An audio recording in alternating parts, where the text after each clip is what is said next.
Yeah, yes. Well, nice to meet you. Jesus. I mean, whew, we're talking about your father. I mean, I can go years and years with that man because I've been around him majority of my life, you know. Wow. And what is Yeah. your last name? The last name is Olsen. Yeah, yeah. Yeah, because my dad was the guitar player, Hiram. Yes, yes. I Yeah. remember Dad talking about Ye- him. Yeah, it was Hiram and Kalani Fernandez. Yeah, so yeah, so Yeah, so as young, I've been around it with them, maybe with Jerry many years since I was maybe in intermediate school, you know, Wow. intermediate school, and then if we backed it up a little, I started playing from my grandfather first, yeah, Billy Hew Len. Uh-huh. So he was Billy, Yeah. Billy so who? Billy Billy Hew Hew Len. Len. Yeah, he was old time steel player with the on the at the Moana Surf Rider with Almeida and stuff, all those pieces. So I started with him, and then and eventually it kind of I learned from both sides. I learned from my grandfather, and my grandfather was traveling, he was doing stuff. I would learn from Jerry because at the same time my father was playing with Jerry at Hmm. I would say at the Royal Hawaiian Hotel in Mm-hmm. in the surfboard room. Yeah. Yeah, it was a Wow. surfboard. Well, now it's totally different. What in there doesn't look anything like how before now, Yeah. So, but back then, that's how I remember, back then. And I think I the only one out of all his students. And he had many students after. I think I the only one was taking lessons directly at his house. Wow. By the Alawai, yeah. Oh, he lives by the Otherwise. Yes, yes, by Ilani School, right by Ilani Oh. School.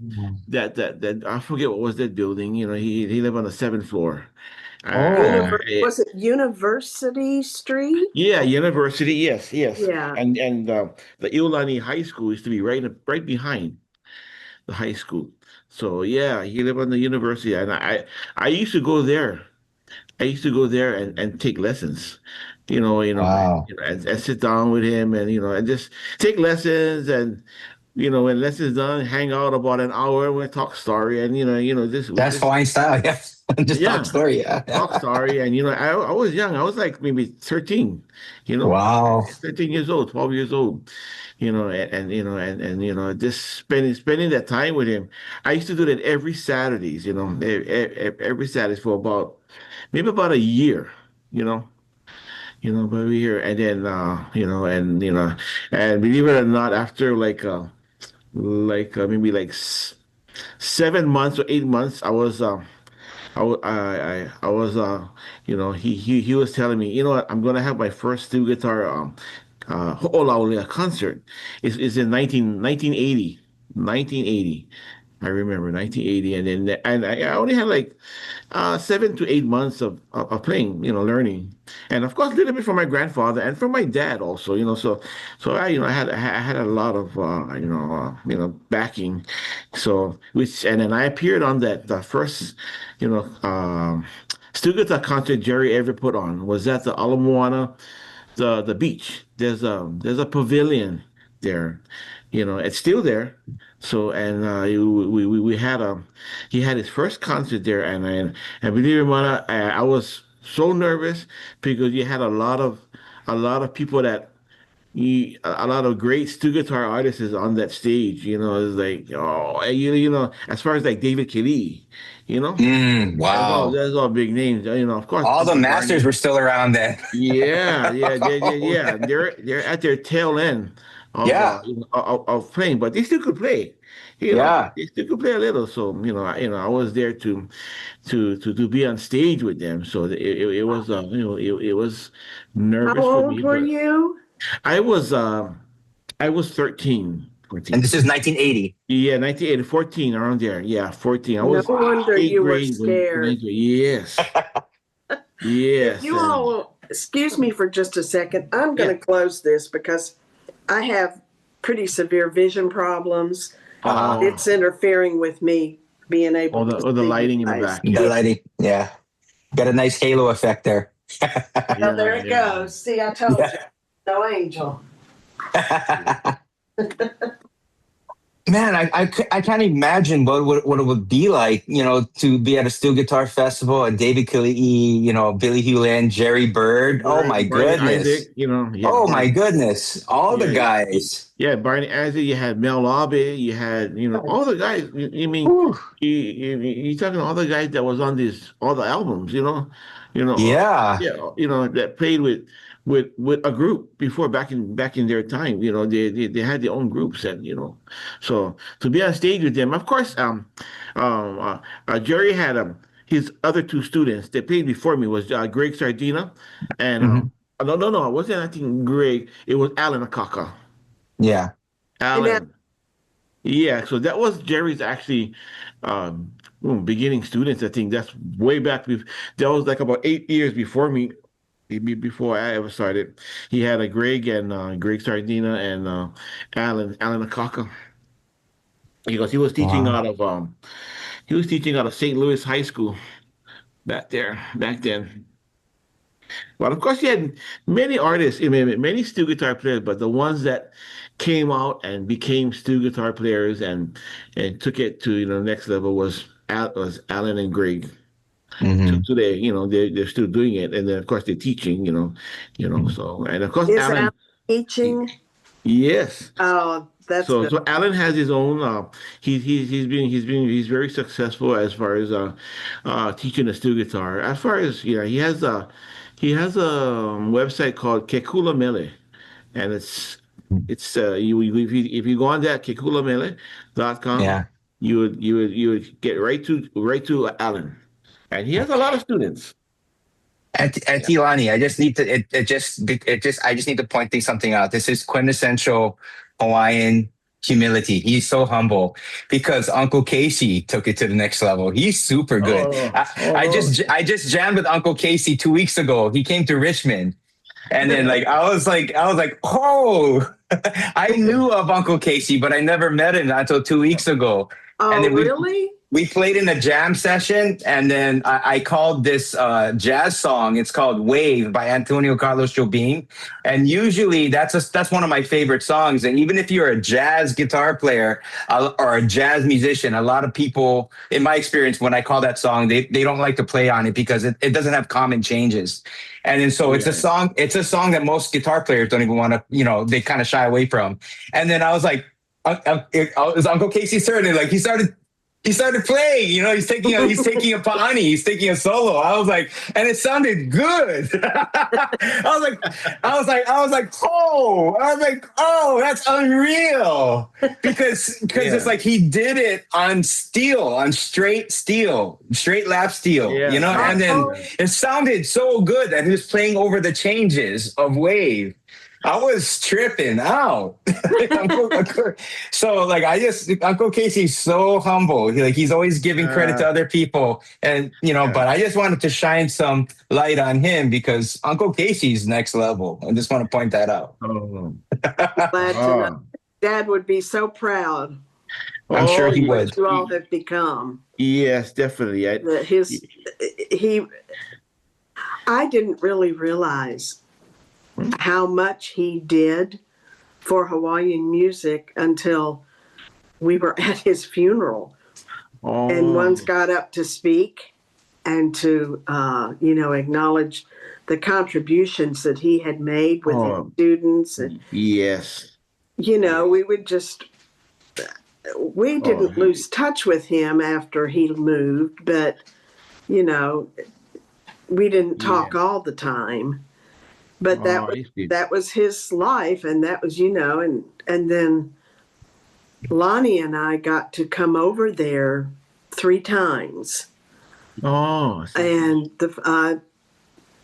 was it the first or the second time that we went to, I guess it was Moana out on the beach. And Dad and Alan Akaka and who was the she was Miss America or something, but she Kanoi? was a hula dancer. Oh, hula dance. Maybe it could be, I don't know if it's Kanoi Miller, But Kanoi. She was a Miss Hawaii. beautiful girl. And she Oh, did hula, and he and Alan performed, and I don't know who else it was, uh, oh, but that oh. but yeah, he would mention, like, it's so strange, your viewpoint, your angle, and my angle being so Yes. different, because he would just tell stories of, well, like, I've got to work at the Moana tonight or tomorrow. And, he would just, and I remember him, I don't know if there's an elementary school close to where he lived, but he used to talk about how he got such a cute kick out of the little kids walking to school. And he said they're just all in a little row, and just, Yeah. he thought they were so cute. And just, I Yeah. remember little things like that. But, Oh, um, yeah. Yeah, he's right. There was a school. There was a small elementary school. Besides, of course, there was a high school too also mhm, behind him. So, yeah, because he could see, he would be on his balcony, and he could see mhm, all, the kids mhm, walking, mhm. going to school, Yeah. and so, yeah. Oh, so his apartment building was the one right across the street from Iolani. It's more on University. It's more closer to the Alawai Canal. If you take that street where his building is at, it's a dead end. So the Uh-huh. the the stream with the Alawai would be right there. So Oh, yeah, there's an elementary school right there, right by the Honolulu yeah. Zoo. Honolulu. Oh, I know exactly where that is. Yeah, Yeah. yeah. So he lived on the seventh floor, so he could see. He had Mhm. a good view of everything. Diamond Yeah. Head. Yes. So Yeah, I saw his apartment when we yeah. went there. So, Yeah, we spent many times many weekends on his on his balcony.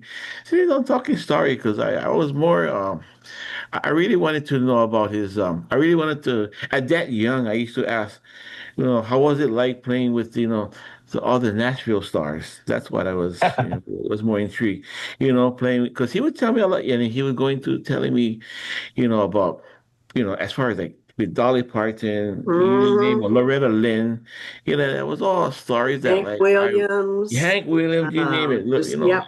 all the big time, all these big time stars, Patsy Cline, he knows all them, he played Homer and Jethro, you know, Mhm. And his yeah. favorite was Grandpa Jones. Grandpa Jones. He Mm, loved him.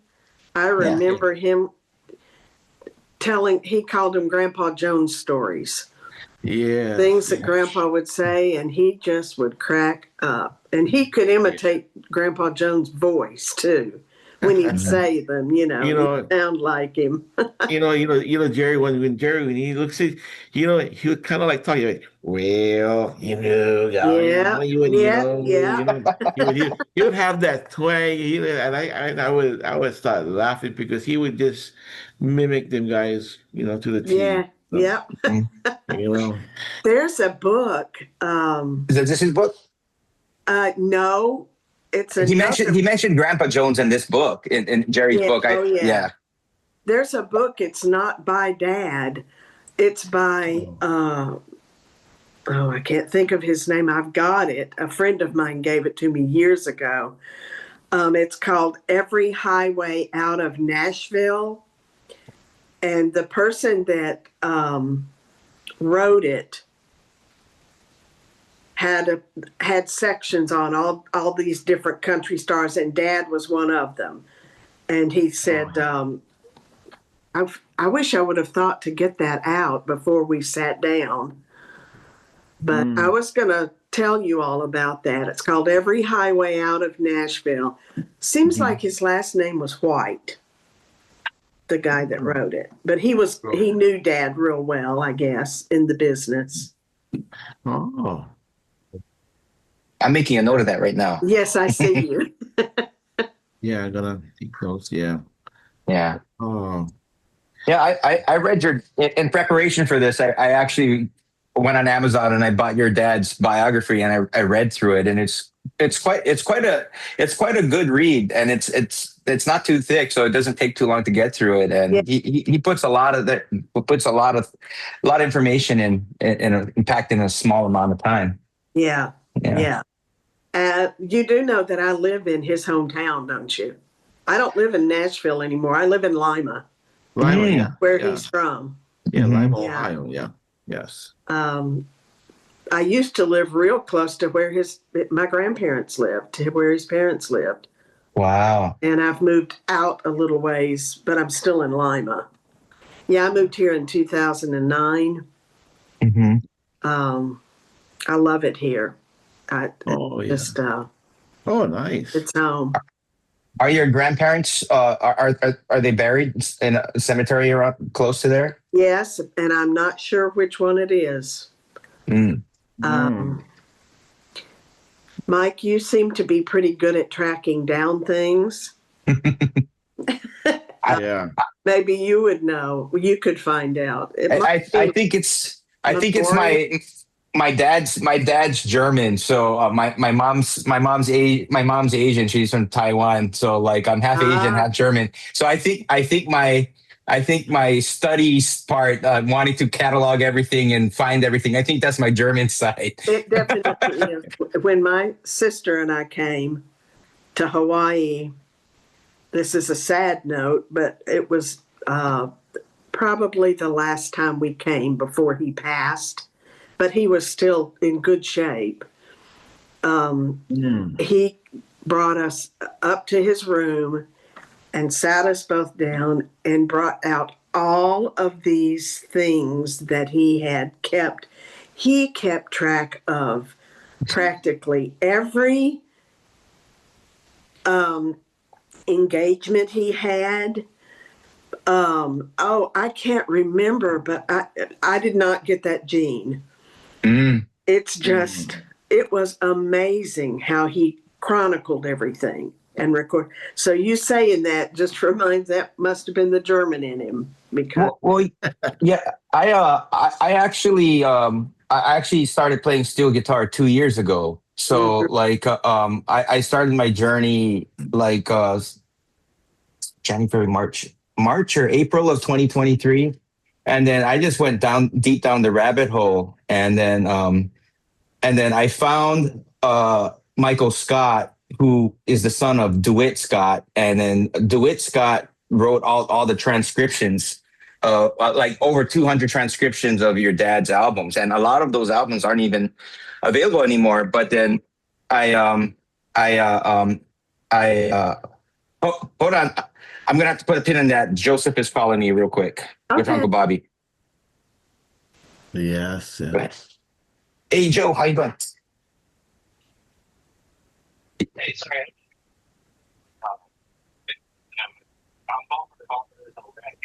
Huh? Oh, okay. 5 seconds. Okay, typical Hawaii traffic.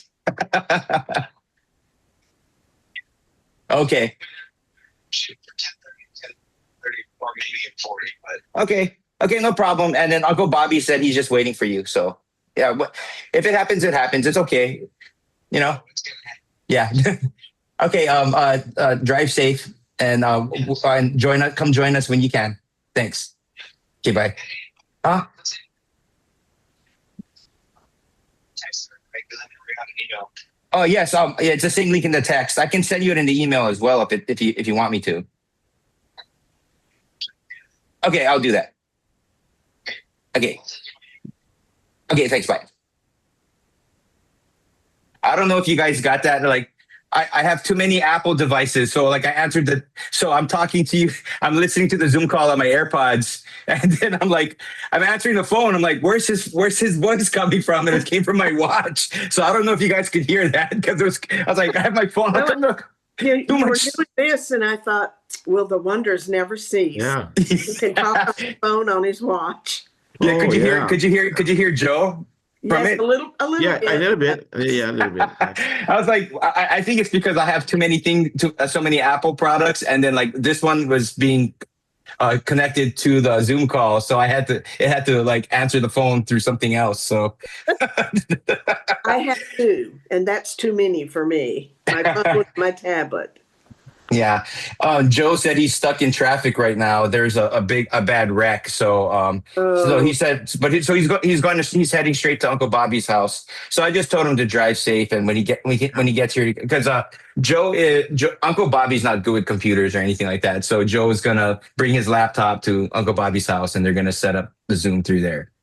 Yeah, well, it worked. When technology works, it's a beautiful thing. And when it doesn't, you throw it out the window. That's right.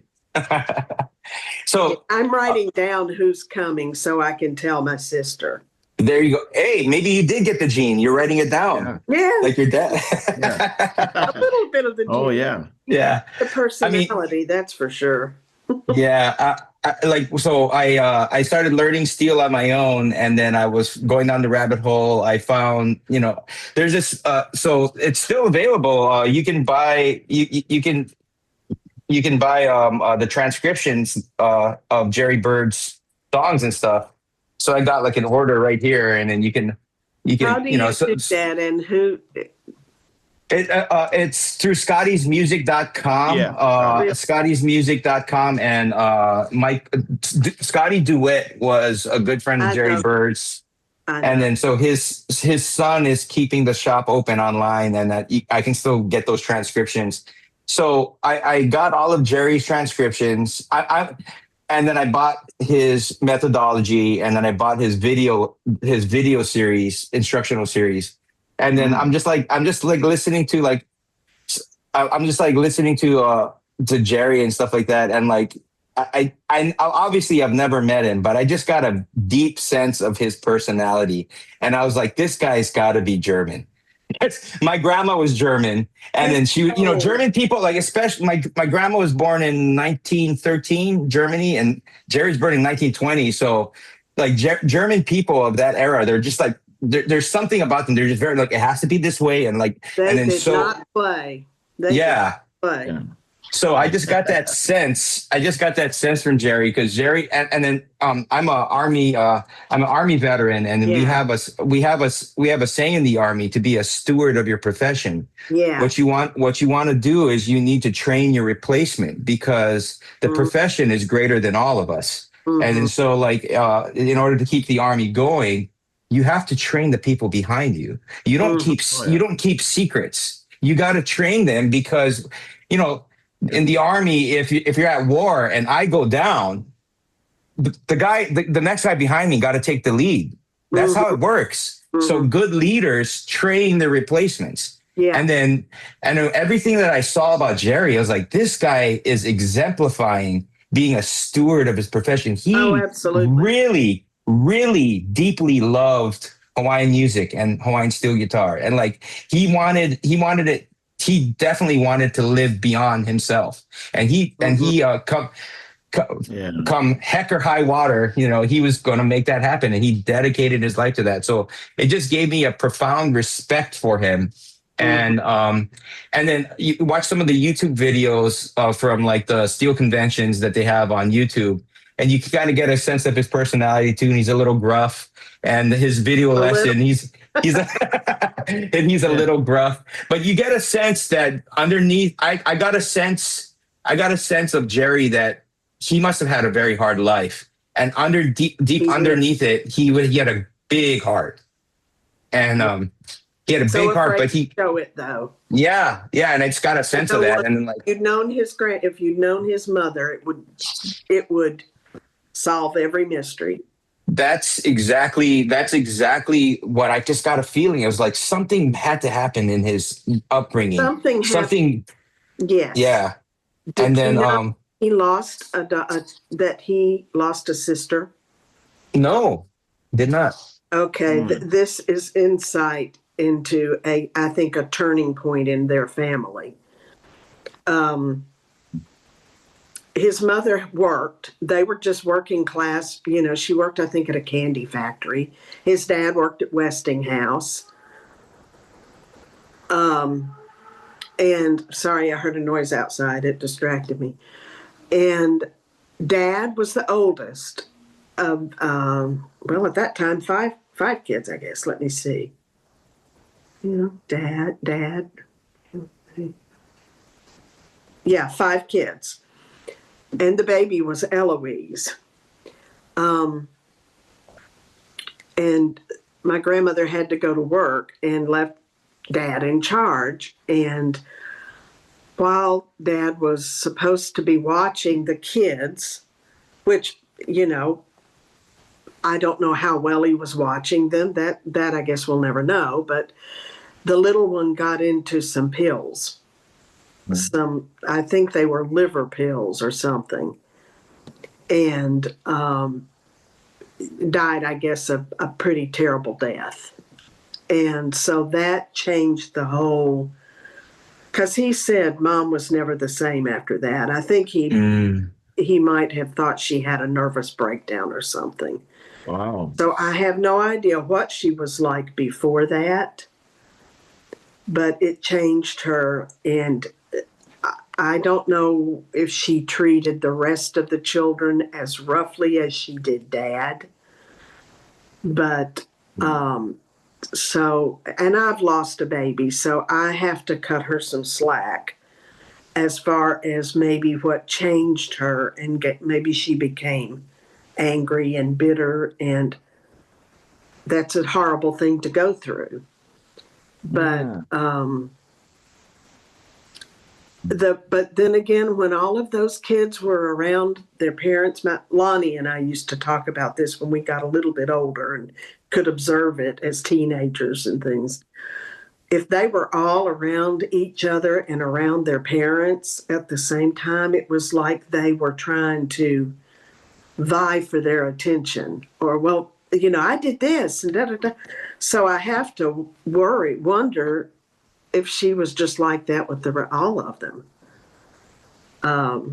But so, yeah, my dad was gruff. He was not warm and fuzzy, but he loved us. And like one time, my sister had to have her appendix out, and we were at the hospital, and she was, of course, in a lot of pain and everything. And he went out of the room and cried. But he didn't let anybody see him. He didn't want anybody to know. So you're right. I think in a way, maybe, because I'm this way, he used humor as kind of a shield to, I don't know I think he felt very uncomfortable being vulnerable. But,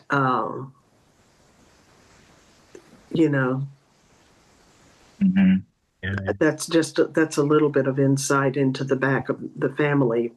That's some great insight, because it wasn't even mentioned in his biography. He didn't mention that. No, he didn't. Until the time when he moved to Hawaii, and I believe he just felt like he was meant to be there, and he was just very unhappy in Nashville. That's not what he wanted to do. That wasn't his first love, was Hawaiian music. That's what drew him in. It wasn't country. But he's, I loved my dad. I think I was his boy that he never had. Because he taught me he showed me taught me how to run the boat. He had a fishing boat. He took me out one time and taught me how to do that. And I would stand and watch him while he gutted a fish, and just.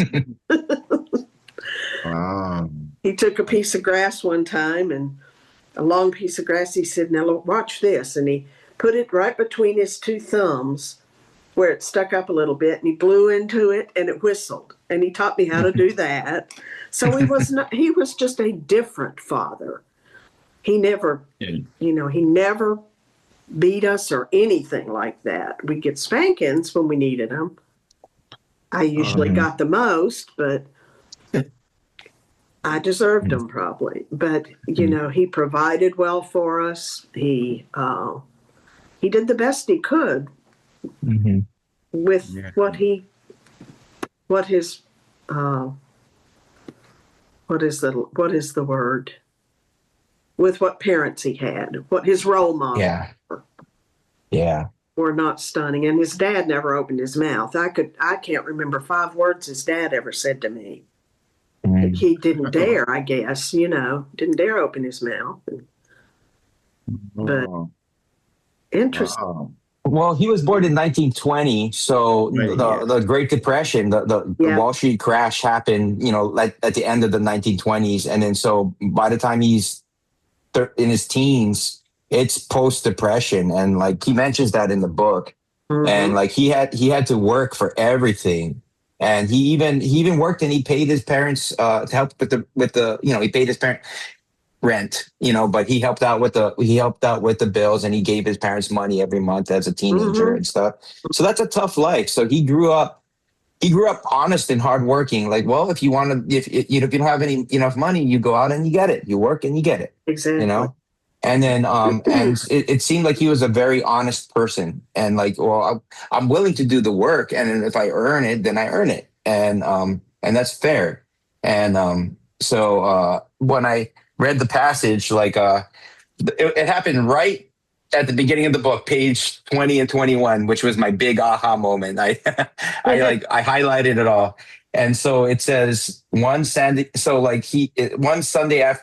afternoon in June 1937. So that would put him at 17 years old. So there's a man named he was the local Ronald Dirth. He was the local Oahu teacher, the Wahoo steel guitar teacher. He's kind of famous around here. People know where his house is, and Ron Dirth. Yep. Wow. So Ron invited Jerry over to his house, and he opened up a brand new Bakelite, Rickenbacker Bakelite. It was brand new in the case, and it was in 1937. That's $150, and I did the inflation. I did the inflation calculation, and that's $3,356.94 in 2025 money. Really? Yeah. So and this is post depression, so like nobody had that kind of money. That's a fortune. And so it says that in that book. Nobody big money. Nobody had money.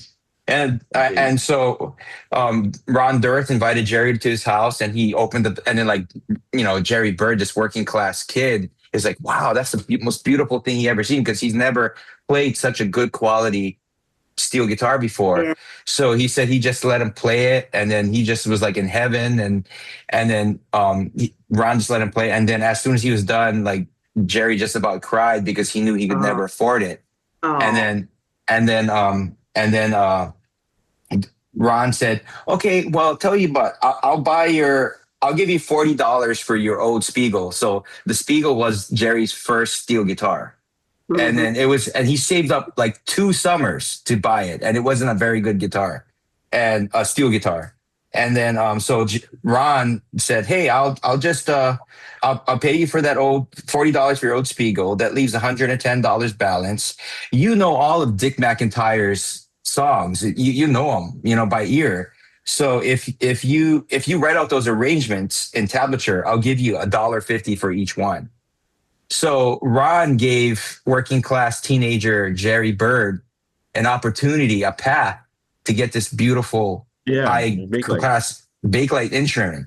And so Jerry was elated, and he was on the top of the world, and he's happy coming home. And on his way home, his aunt and uncle are home, and they're playing pinochle with his parents. And then they're like, what's that? Because he's carrying a guitar and an amplifier, right?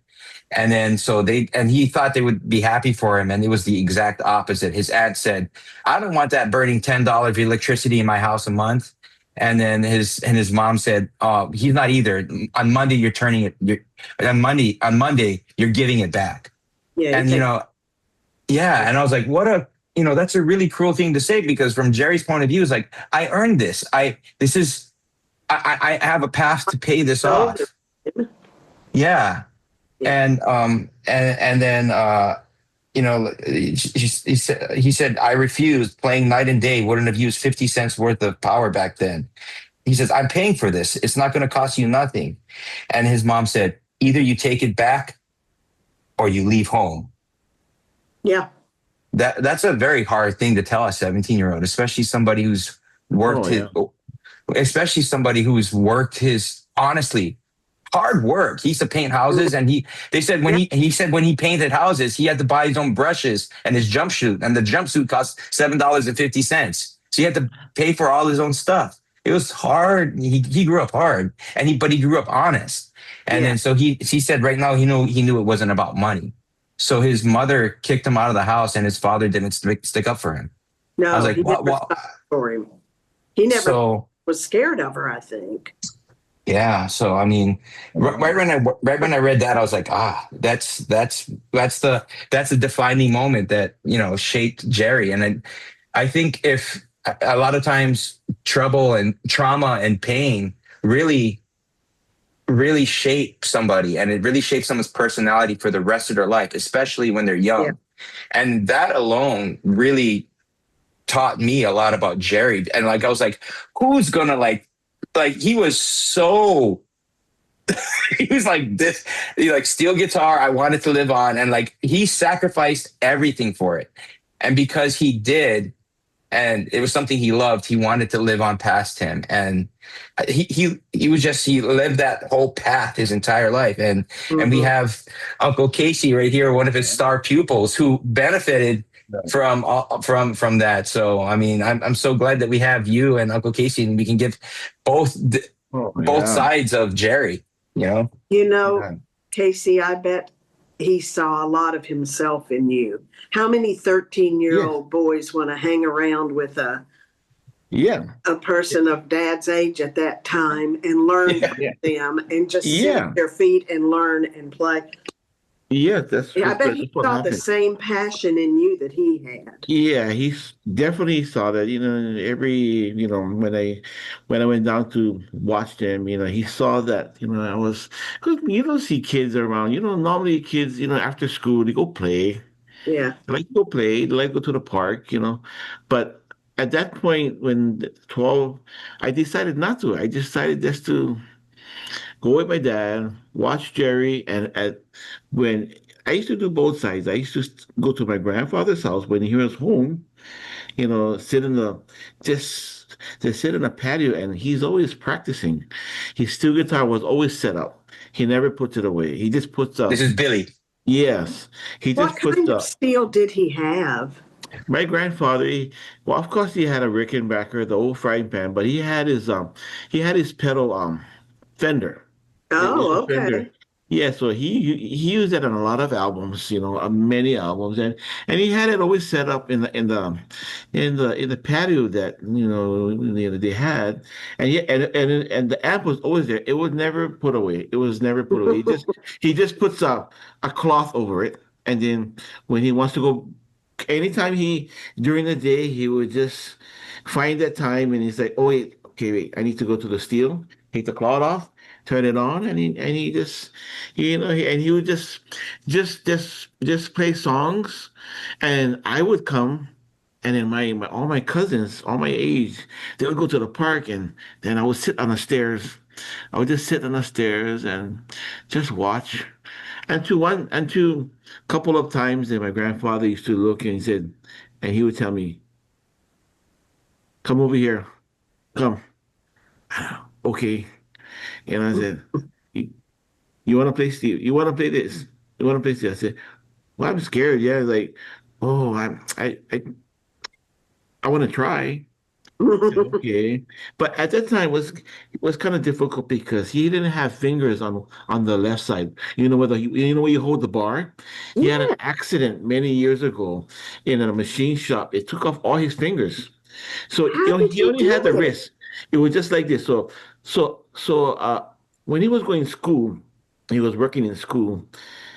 One of his teachers, had fabricated like a glove, and they mounted the bar to the glove. So it was like this. He had this, so he didn't have fingers. So he had the movement of his wrists. Mm-hmm. So the bar would be here in a glove, and he would just like this playing. So yeah, so at that time when I was, getting into it, he had like a couple bars that didn't have wasn't mounted to the glove, so I could hold it because I had my fingers.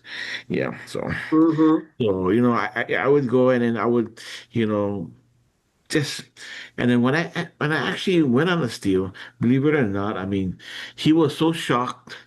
He was so shocked that he had to call my grandmother outside, and even to a point, my grandmother called my mom back at home. Said, he called my grandma outside. Said, "So you have to come outside. Come outside. Listen to this." He just teach me one song. He taught me one song. The song is called. It's a King serenade song. And the song is entitled Imiao Oi. Yeah, so and it's a very simple Hawaiian song. But for the first time for me to pick up a bar, even to play partial of the song, it was like, wow, But I played the whole song, and it And was how like, old were you? How old I were think you it was about? like 12 or 11. I was that 11, and I think he was so amazed because it was like meant for me. It was like natural because he didn't have to tell me to how to do the vibrato, how to do it. When I went on it, I just picked the strings and my vibrato hand with the bar, it was natural, and he was amazed. It's like, and he would tell me, I have taught many of my friends who are musicians, and you know how long it took them to learn this song? Maybe 4 years.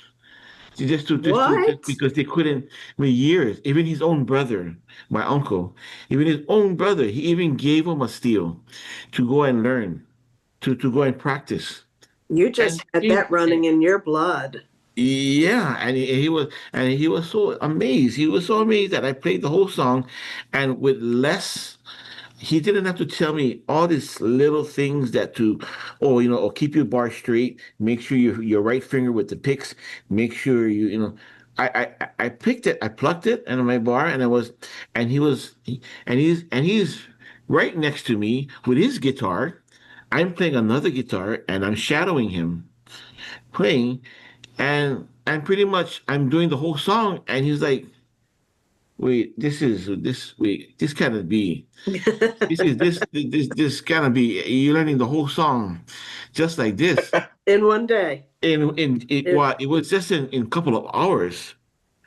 In a couple of hours, and my grandmother came on, and my grandmother's here, and when we did the song again, my grandmother she was looking at my grandfather. She said, "Wow." She said, "Out of all your grandchildren," and my grandfather, we had many, we had plenty at that time, He go, I think he's the one. I think this is the grandson that is gonna play this instrument. And my grandfather said, "Yes, I think so because look how fast he picked up, and I didn't have to tell him about the movements, the right hand and the left hand. He had all that like he had lessons before already, and it's the first time he picked up the guitar." And then from there, it started from there. And then after that, when I went to Jerry, even Jerry he was amazed because he said, wow.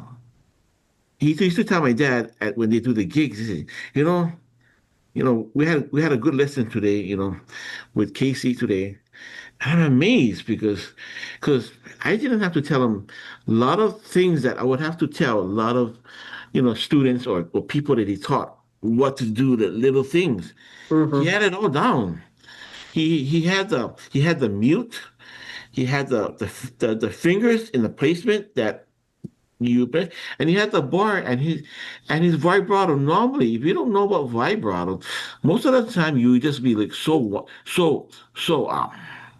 vibrato, so shaky on it. He Mhm. had it just like he said he had it just like a pen, just like a pencil, like he was writing, just enough. He said, and he used to tell my dad, that's unbelievable. I said, he's gonna be a steel guitar player, and he's gonna be something, Hiram.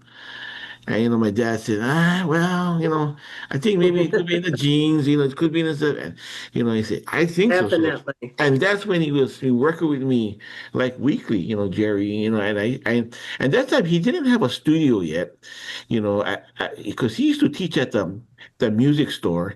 It was called Harry's Music Store Yeah. off of Line. So he didn't have that yet, and yet he didn't have a book. So all the paperwork I got was paperwork that he did it. He did it on the week before.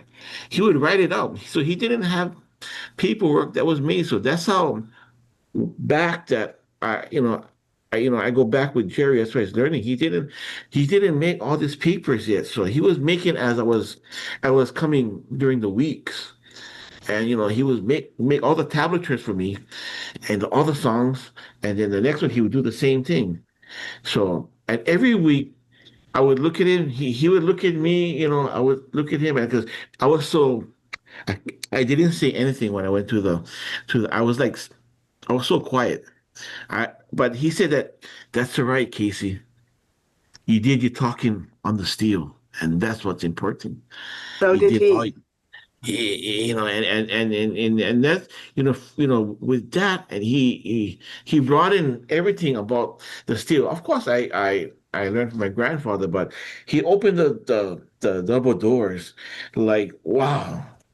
As far as following these charts and learning this new method of learning, and it just it's exploded with me, and especially when taking it home. The thing about it is I had somebody to go home and to work with me with it, with my dad, because my dad was his guitar player. So I would take home the tablatures, so I would master it. So when I came the next week to go meet Jerry, Jerry was amazed. He go, wow, I think I got to give you two more songs, not one song a week. I think I got to give you two or three songs because you're doing the songs like you did it many times. But of course, he knew my dad was there, so he said, and we connected very well.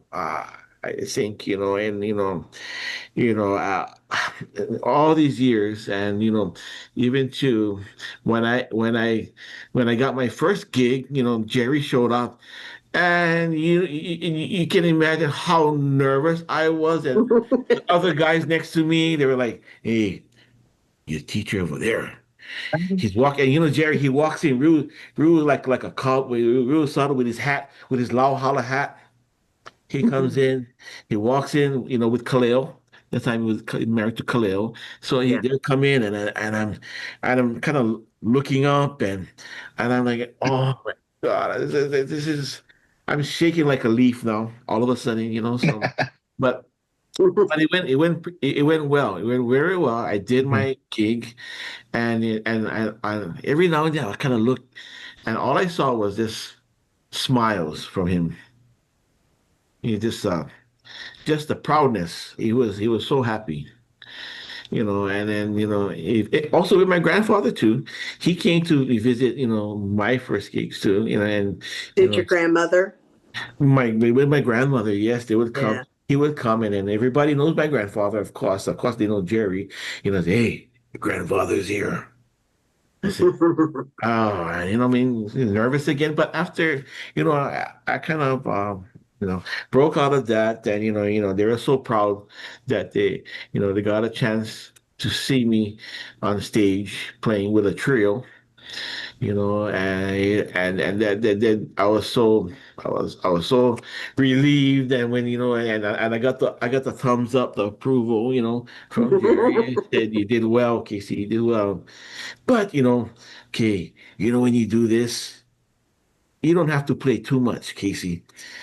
Less is good, but just play where you need to play, and you'll be fine. You know, So Was he patient with his students? Yes, I talked to many students like way after me, and I asked them, "Hey, how do you like listening to Jerry?" He said, "No, it's good. It's just that Jerry can tell that you haven't picked up the steel during the week, and when you show up, and and he Haven't knows done that." your homework. Yeah, yes, he can tell. So he said, "Well, he would tell like there's other guys. Well, you seem like you haven't." Played during the week, but well, let's stick to this lesson and put more time in it, and we'll see maybe next week. Maybe it sounds more. You can do the whole thing without stopping and stuff. So Hmm. yeah, but for mine ones, for me, I used to do it every week. I mean, it was coming like regular. It was like song after song, songs after songs Yeah. playing. Yeah. Because why? Because I had the help from my dad. My dad would be the rhythm guitar behind me at home and going over with the song that Jerry Yeah. gave me. So it made it simple. Even Yeah. to a point, we know when I first started at 13, at 15, at 14 years old, wait, 14 or 15, I was approached by a local TV station. And it was called Hawaii Super Kids. And it was a program that they just started. They were featuring kids that had talent, whether it's dancing, music, anything. So they approached me, my dad, to feature me on the steel because I guess one of them saw me playing someplace and they thought it was so cool at a young age to play an instrument like Hmm. that. Yeah. So I was featured on that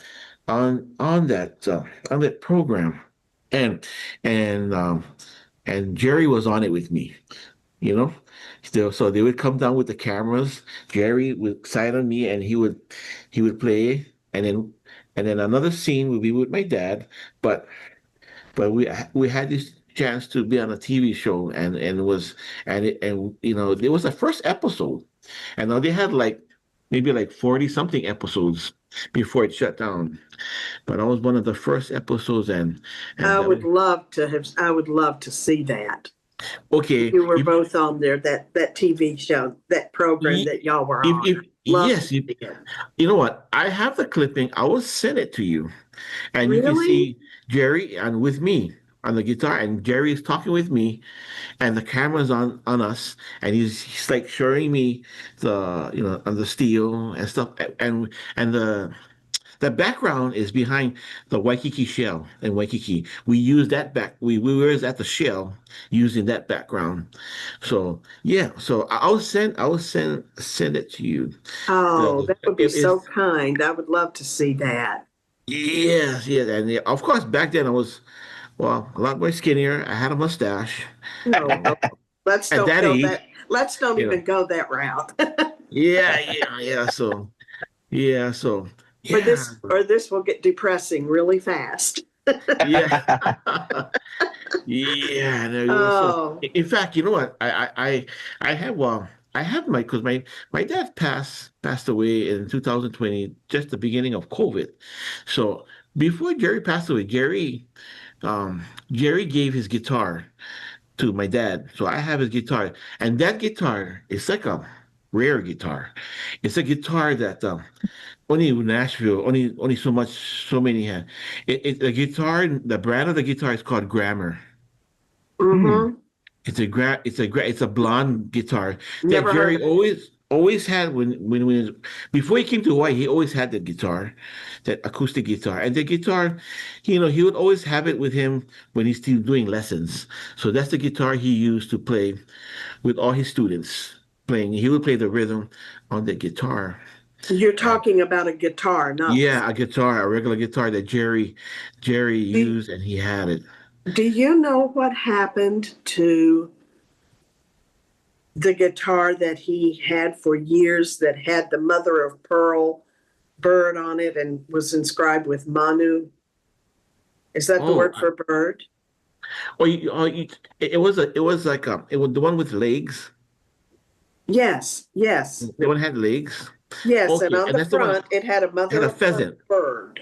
it had a pheasant, a bird, a pheasant. Yes, That's a yes. pheasant. Well, yeah, yeah. It's a Sho-Bud.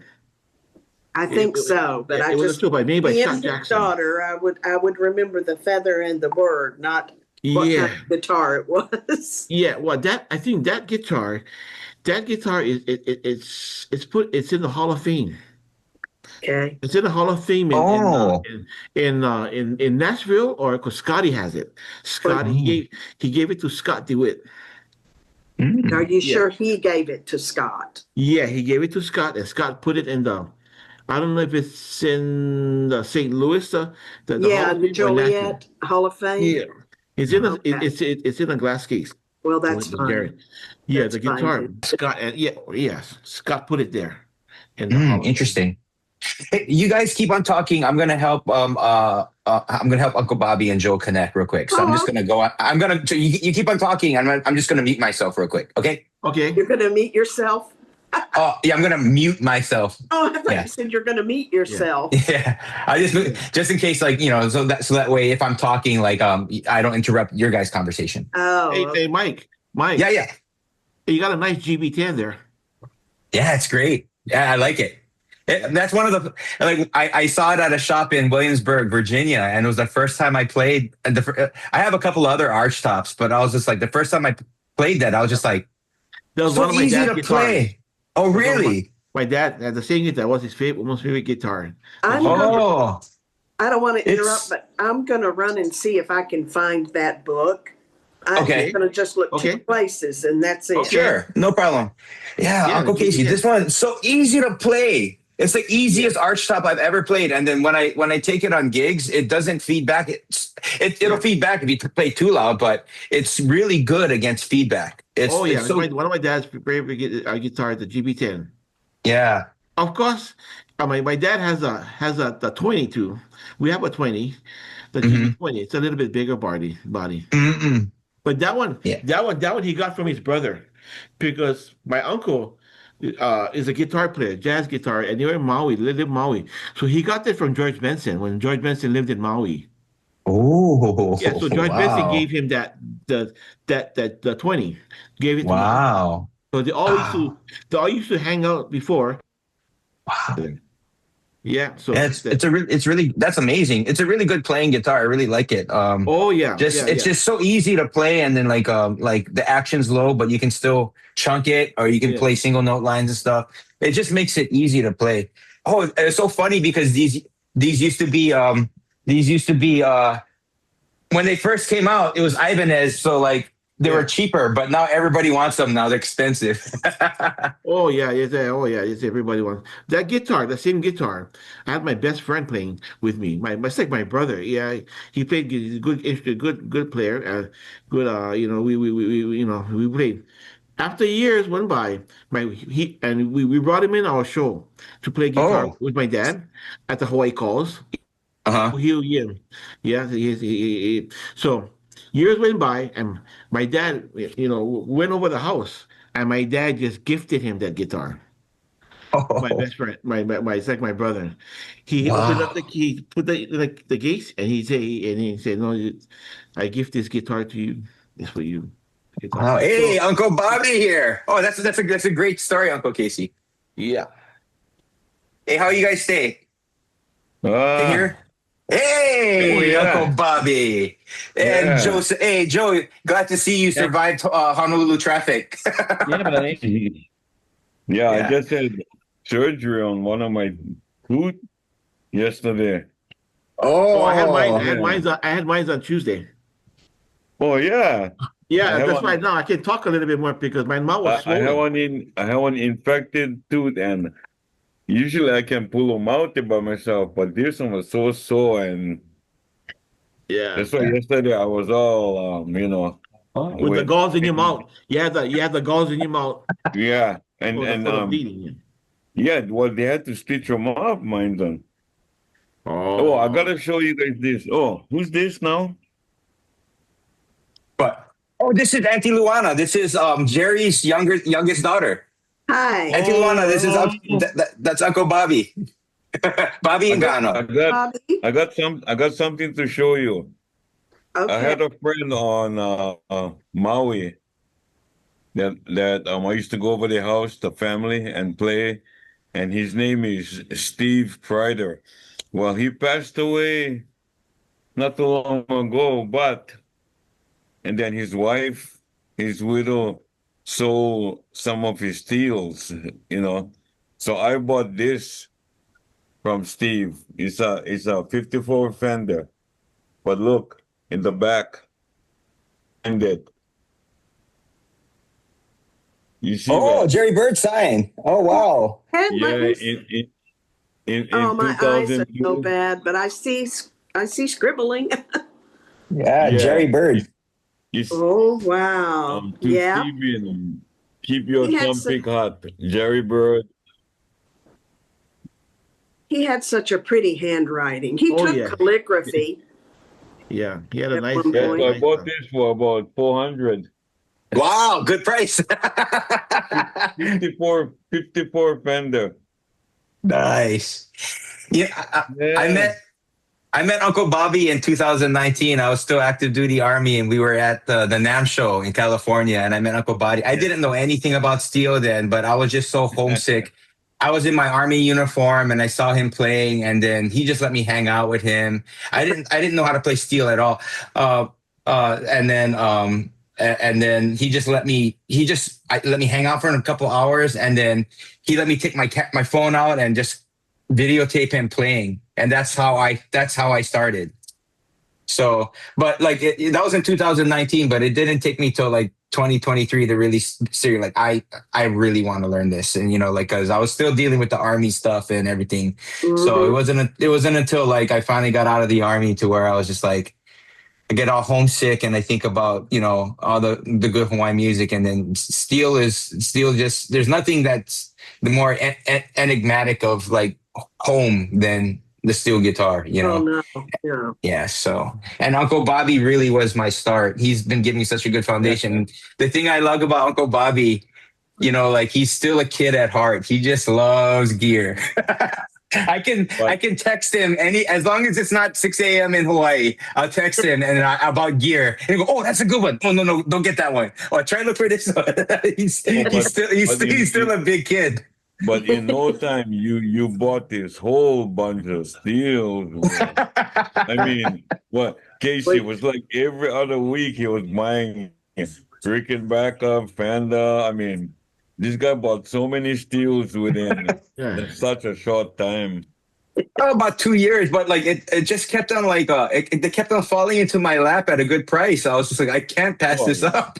You're committed now. Now you're committed. I never thought that I'd own an actual frying pan, like a Rick and Frog, because like during COVID, they were selling for like $7,000, $9,000, because it was the prices were so high, especially during COVID. But then last December, I saw on the internet it was like December. It's like December 5th. So and then somebody listed this Rickenbacker as a 1950 A25. So and then they listed it. They started at like 5,000 and they kept on dropping and dropping. And then like at December 10th, it dropped down to like 3,200 something. And then I just said, okay, I'm gonna put in a bid. I said, okay, $3,000 plus shipping. And then the guy accepted. I was like, and I sent it to Uncle Bobby, who was like, "What? That's like 1990s prices, bro." he goes, "God wants you to be Uncle Bobby goes, "I think God wants you to be a steel player." God wants you to be a mini steel. Hold on, I got something else to show you. Guitars. Yeah, not just one. Yeah, it's funny. Oh, goodness. Yeah. Well, I can't get into my secretary. I've got an old secretary desk, and that book, Last Highway Out of Nashville, is in there. And for some reason, my key into it is not working. So it's in there, but I can't get it out. Okay. Well, I'll probably end up ordering it on Amazon and reading it anyway. So maybe we can address that in another Zoom call if everybody wants to do it again. I'll have figured out how to break into my own desk and get it out. Yeah. But, Uncle Bobby, what do you got there? Question I for saw a frying pan. I saw a frying pan in the back there. Casey, you remember the disc jockey? What's his name now? The disc jockey. Yeah, Botox effects may spread hours to weeks after. this guy was married to poor Almeida's niece. When he had an afro, and he used to play in a rock band. Getting old, I'm forgetting names. But their kids needed dental work. So poor's niece told me this. This is one of Poor's ones. Yeah, he had the double, that's why. He had the two. Yeah. See, Jeff get the hollow neck. You know, that's the one when I first... Kaipo had bought one hollow neck, and I had bought another one from Poor's widow just before she passed away. And Jeff got that one. Yeah. And Jeff got one, and Kaipo get the other hollow neck. But this one I got from Poor's niece in the 80s. Oh, in the 80s. And then I was playing at UH, you know, the Kahimeniana. Yeah. That contest. And then Billy was there. When Billy seen this, he told me, "How you got Poor's box?" That's what they used to call him, man. Yeah. Yeah. So yeah, the disc jockey's name was Fritz. Tall, holy guy. I think he passed away, but yeah, he sold me this 600. Wow. 6 string. Yeah, because if Kapua had a box, he used to the rest of him on box, on a double neck box. He custom made a box. And he had 2 frying pans. Yeah, and then he connect the wires to make one, to plug into one. Yeah. And he used to play like stereo or something. But this guy on Kauai found out I had this. And he had the other half of this, one other post-war, and the case. So he told me, "Hey, sell me this so I can have a complete set." I said, "No, you sell me yours." That works both ways. So this, I gave one to my brother, Ralph. Oh, nice. 822, like yours, Mike. Nice, yeah. Woo. Nice one. Yeah.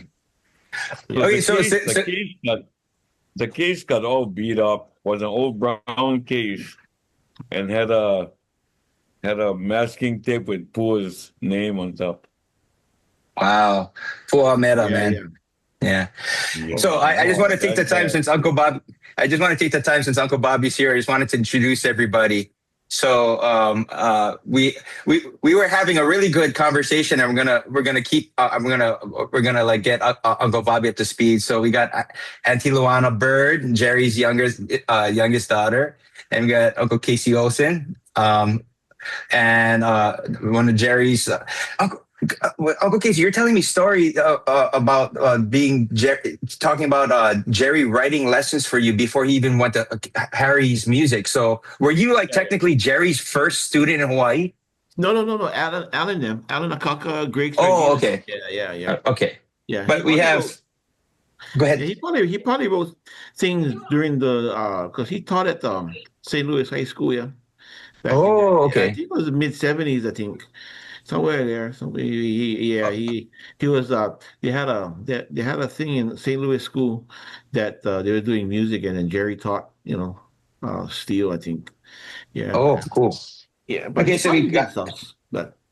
Okay. Yeah. So we got Casey Olsen, one of Jerry Byrd's long-time students in Hawaii, and then we got Uncle Bobby Ingano. My guy right there, my favorite guy right there. This guy's special to me.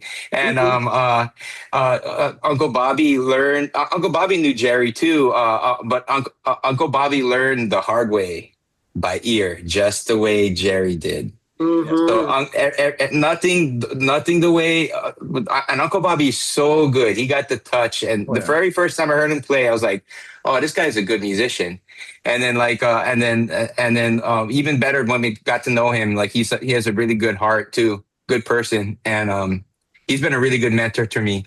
So that means so much.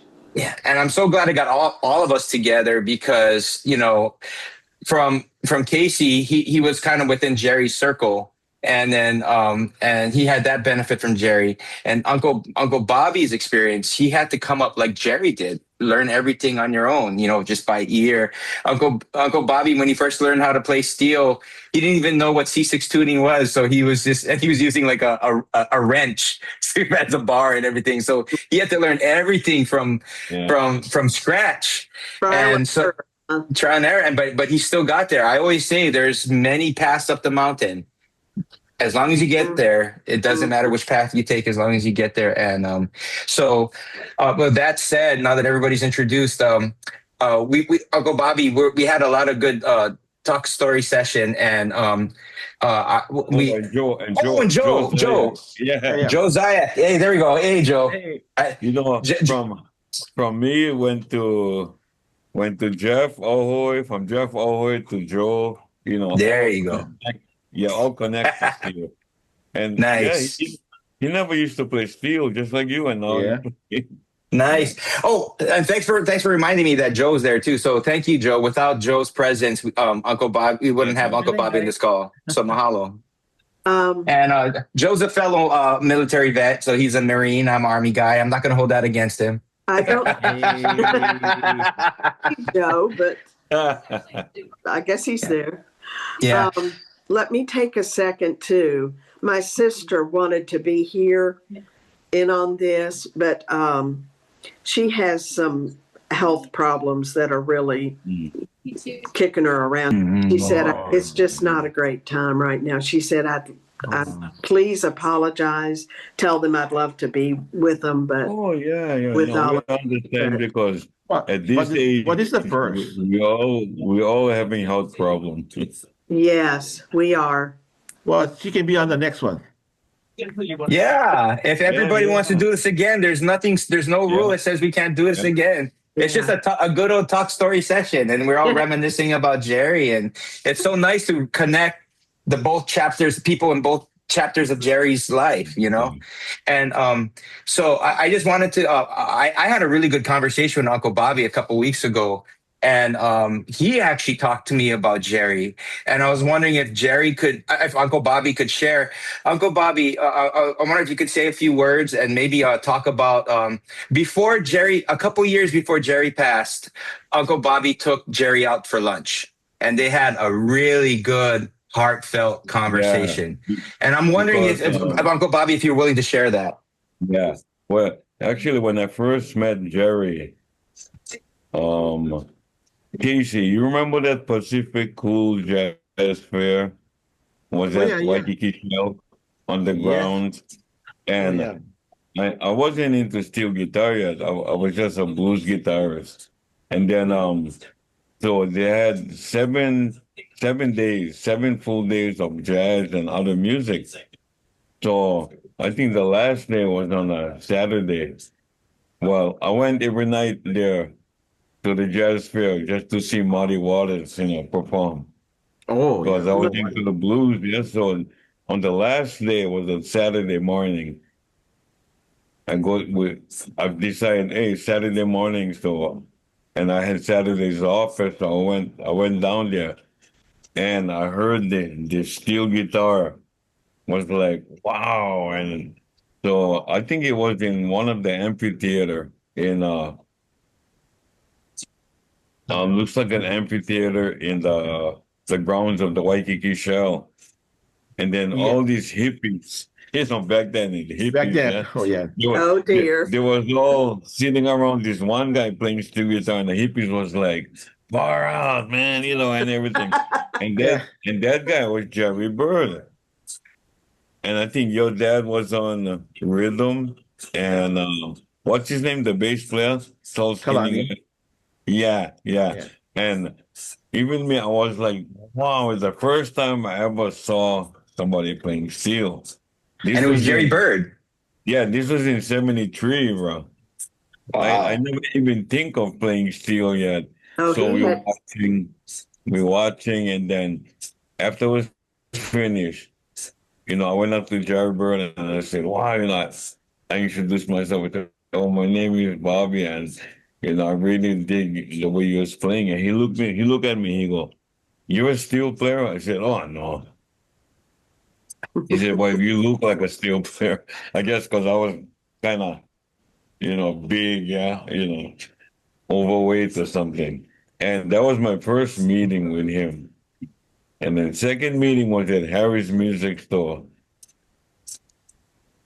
So I seen him again, but by then I was playing steel like 2 years. So I went over there to buy strings. So I seen Jerry. And I said, hey, Jerry Byrd.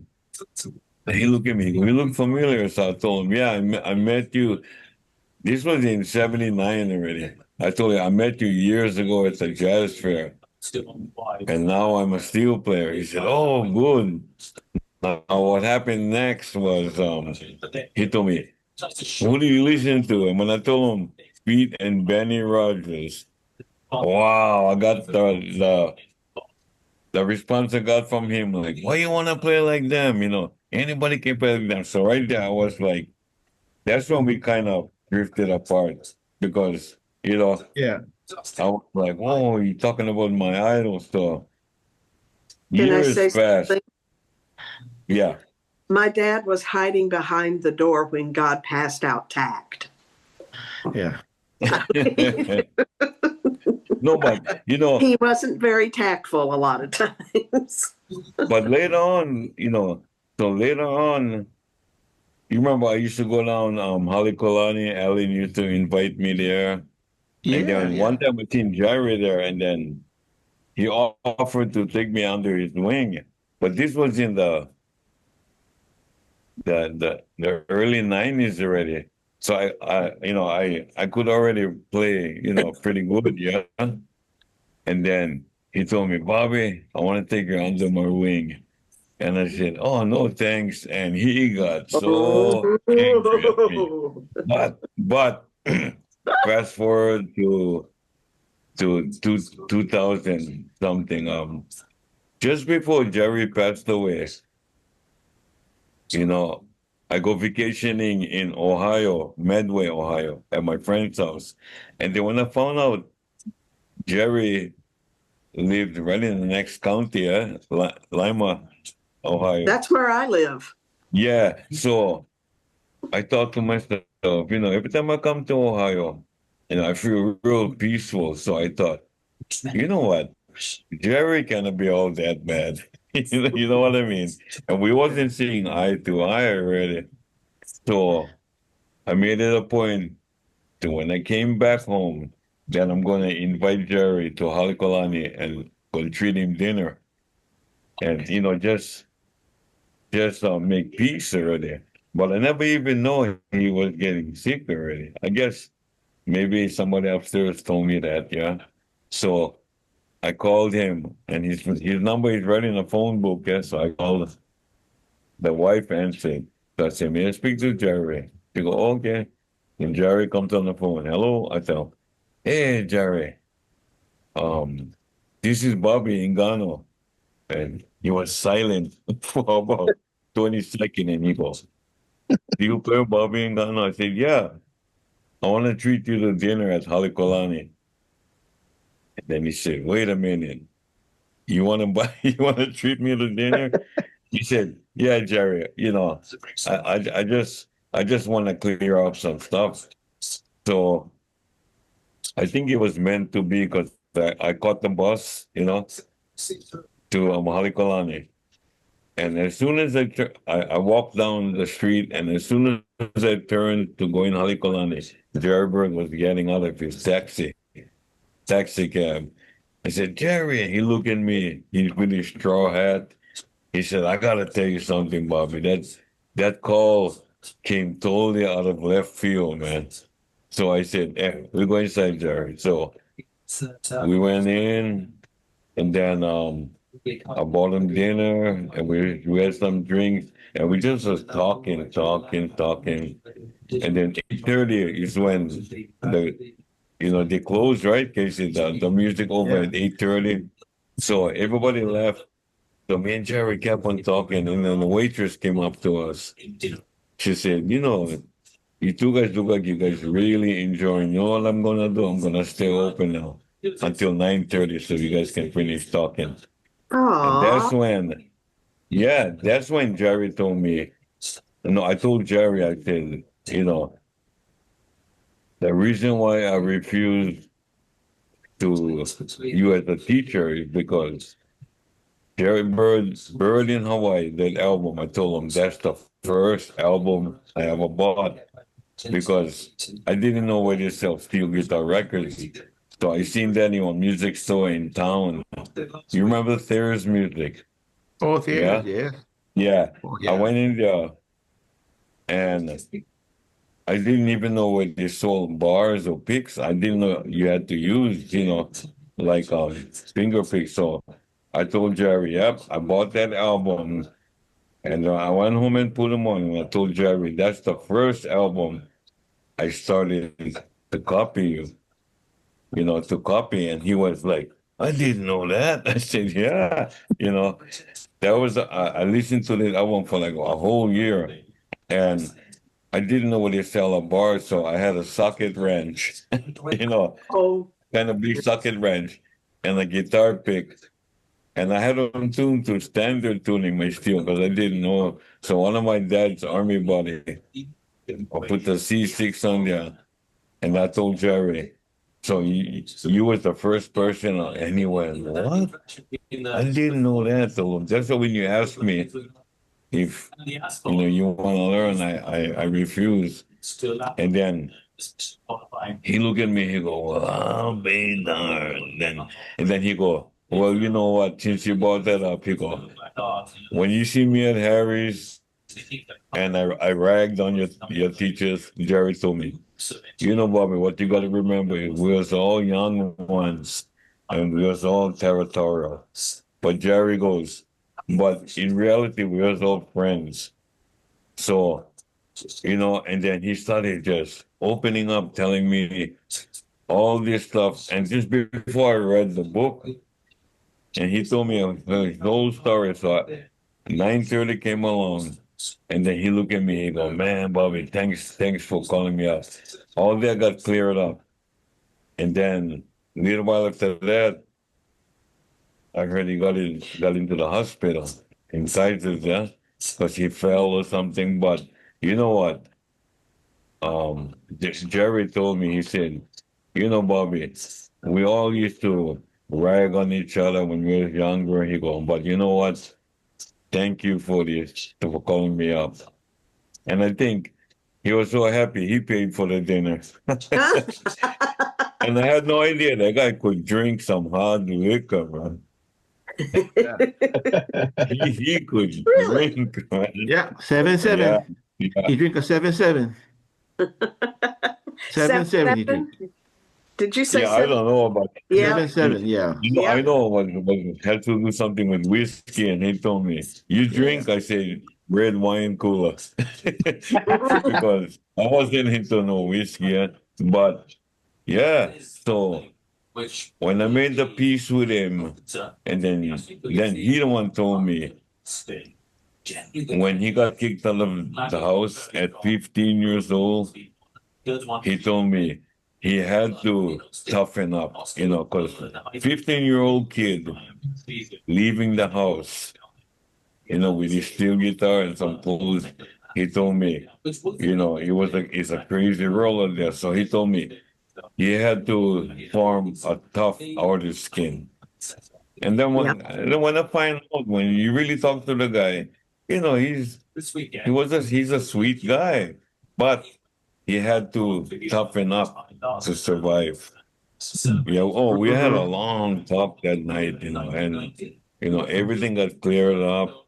Yeah.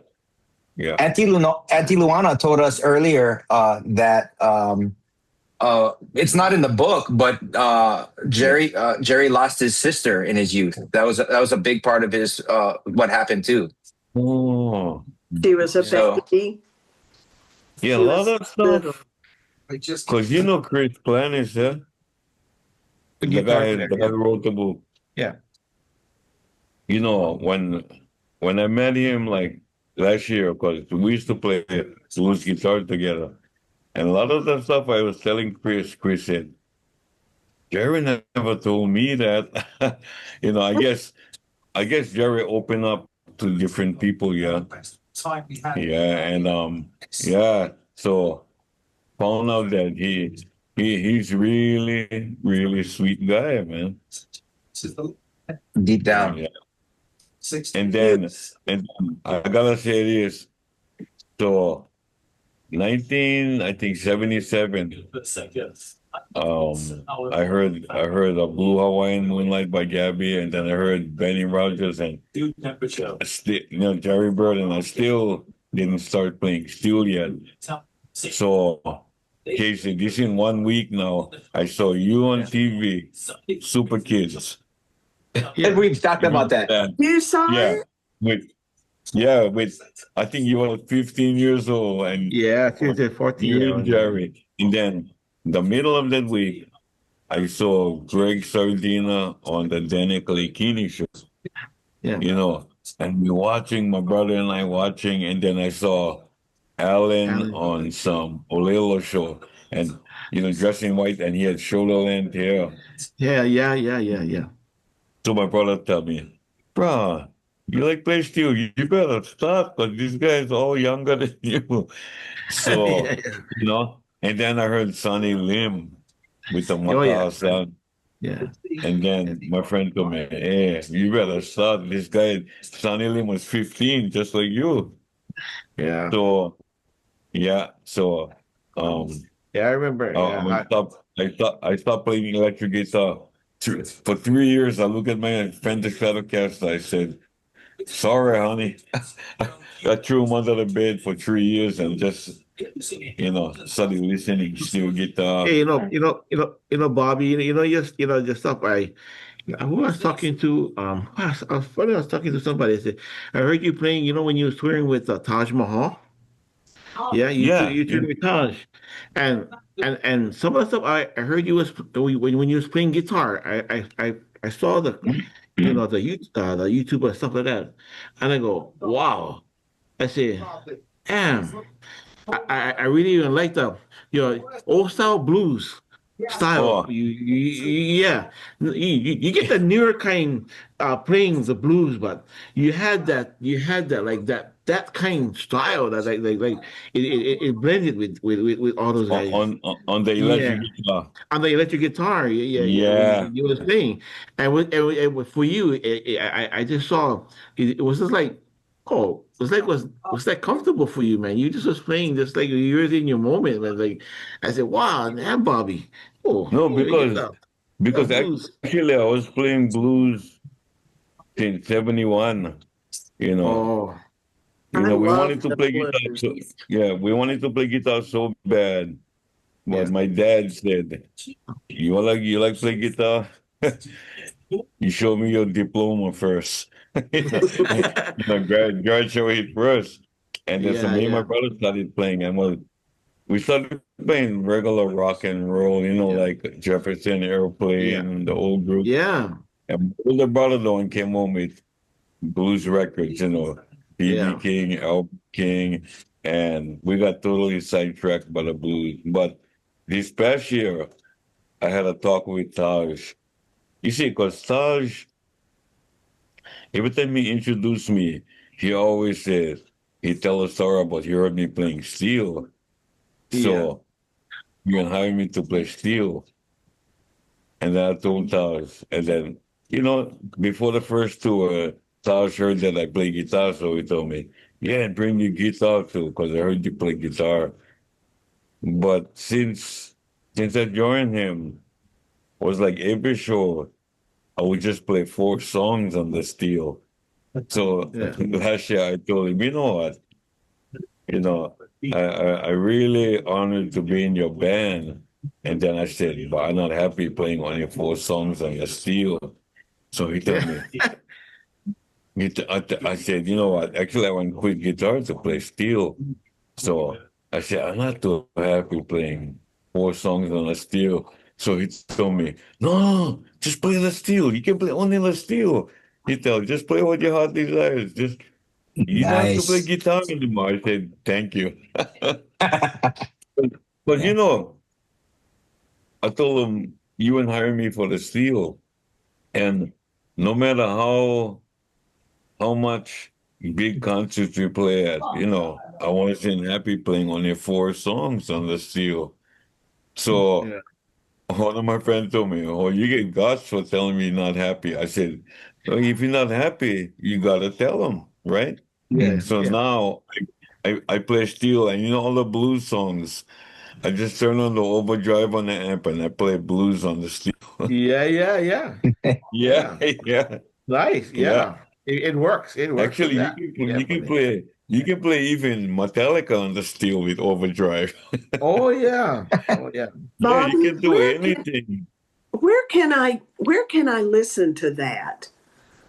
Can I get it on YouTube, on the internet, or listen to you on the steel Oh yeah, blues? you know, like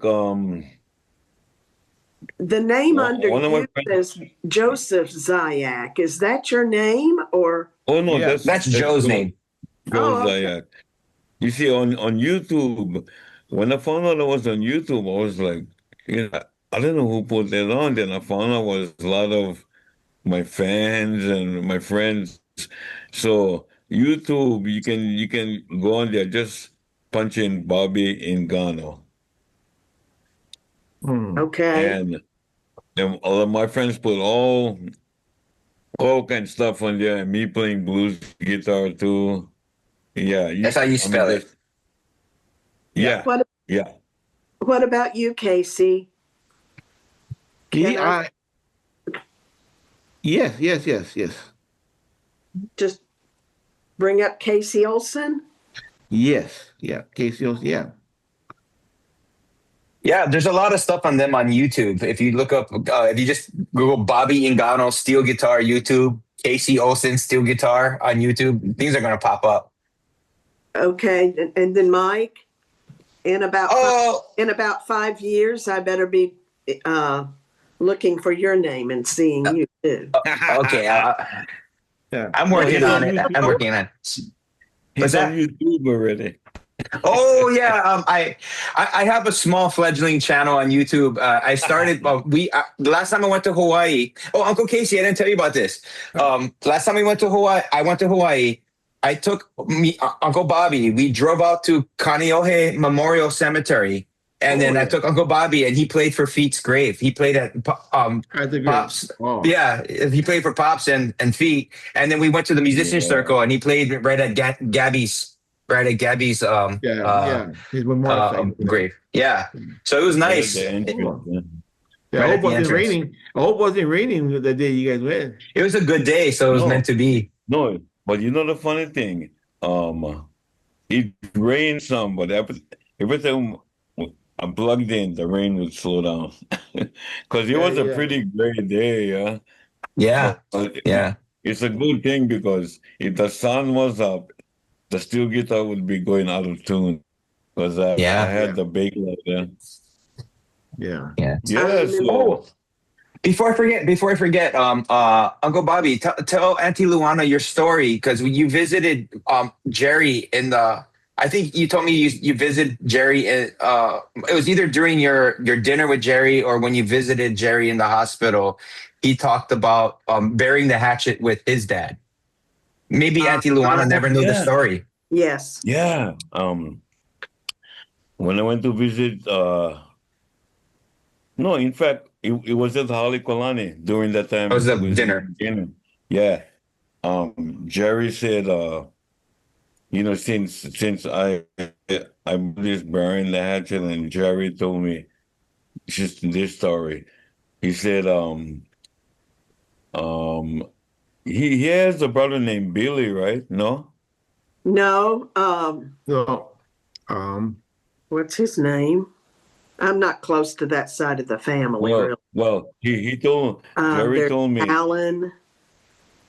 because Jerry told me his brother called him up, and well, Jack. actually, Jack, it, Jack. that Jerry said he found out that his dad was in bed and kind of sick already from Chet Atkins.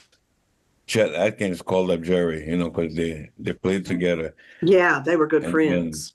yeah, and then Jerry told me one day he had a call from one of his brothers, and Jerry said, "Oh," and they didn't speak for a long time, and then Jerry said, the brother told him, "Hey, Dad is going pretty soon, and he wants to talk to you," and Jerry said, "Dad want to talk to me because they didn't speak all those years, yeah." So I Jerry did. said, so when he flew back, and then when Jerry was telling me this, he had a little bit tears. He said the father called him to the bedside, and his father told him, I'm gonna be truthful with you. He go, "I'm really proud of what you accomplished in your life." And Jerry said he was like, "Wow," you know. And then Jerry told me, "Thanks for calling me today." So I had to tell you about that. And then Jerry said the dad never did compliment him of what he did. I No. guess because all what happened before, yeah. But just before his dad passed away, his dad told him, I'm really proud of what you accomplished." That Because had like you to say, mean everything to it's, him. yeah, it's never too late to say sorry. No. It's But it never was too late. almost too late. He almost waited too Yeah, late. yeah, yeah. Yeah. Uh, But Jerry told me when the brother told him, Jerry said, when he's still, "My father want to speak to me," Jerry said, "I just bought a plane ticket right away because you know, all that years silent, hmm yeah." So Jerry hmm said, "That's why I rushed up there, Yeah. to hear that my dad wanted to talk to me." Yeah. Yeah. That just, I think because Dad told Lonnie and I the same thing, I think, basically. And he said that he had said, "I'm sorry that I never stuck up for you all of those years." Yeah, I Too. think Jerry told me that too. Yeah. Yeah, yeah. And, and I wanted, this is just how I feel. I was like, well, you know, that's good, but I wish he would have done differently because that was the role model Dad had, because Yeah. he was tight on the compliments and wasn't quick to tell us, "I'm so proud of you." When you're raised that way, you either take it in or you push it away and But you try to know become what? something totally different. But that Yeah. meant everything. If he cried, if he had tears Yeah. in his eyes when he was telling you that, Yeah. yeah, that meant a lot because he But you didn't know just what? cry at the drop of a hat or let anybody see him cry anyway. The Yep. the thing about that is too, like, my dad was really strict too, and it took hmm him a long time to give me a compliment. But when you think about it, you know, life is, you get happy, you get sad, and hmm in order to play with a lot of feeling, you gotta have hurt in your heart. Number Did you one. say earth? And Hurt. hurt, Yeah, hurt. Pain.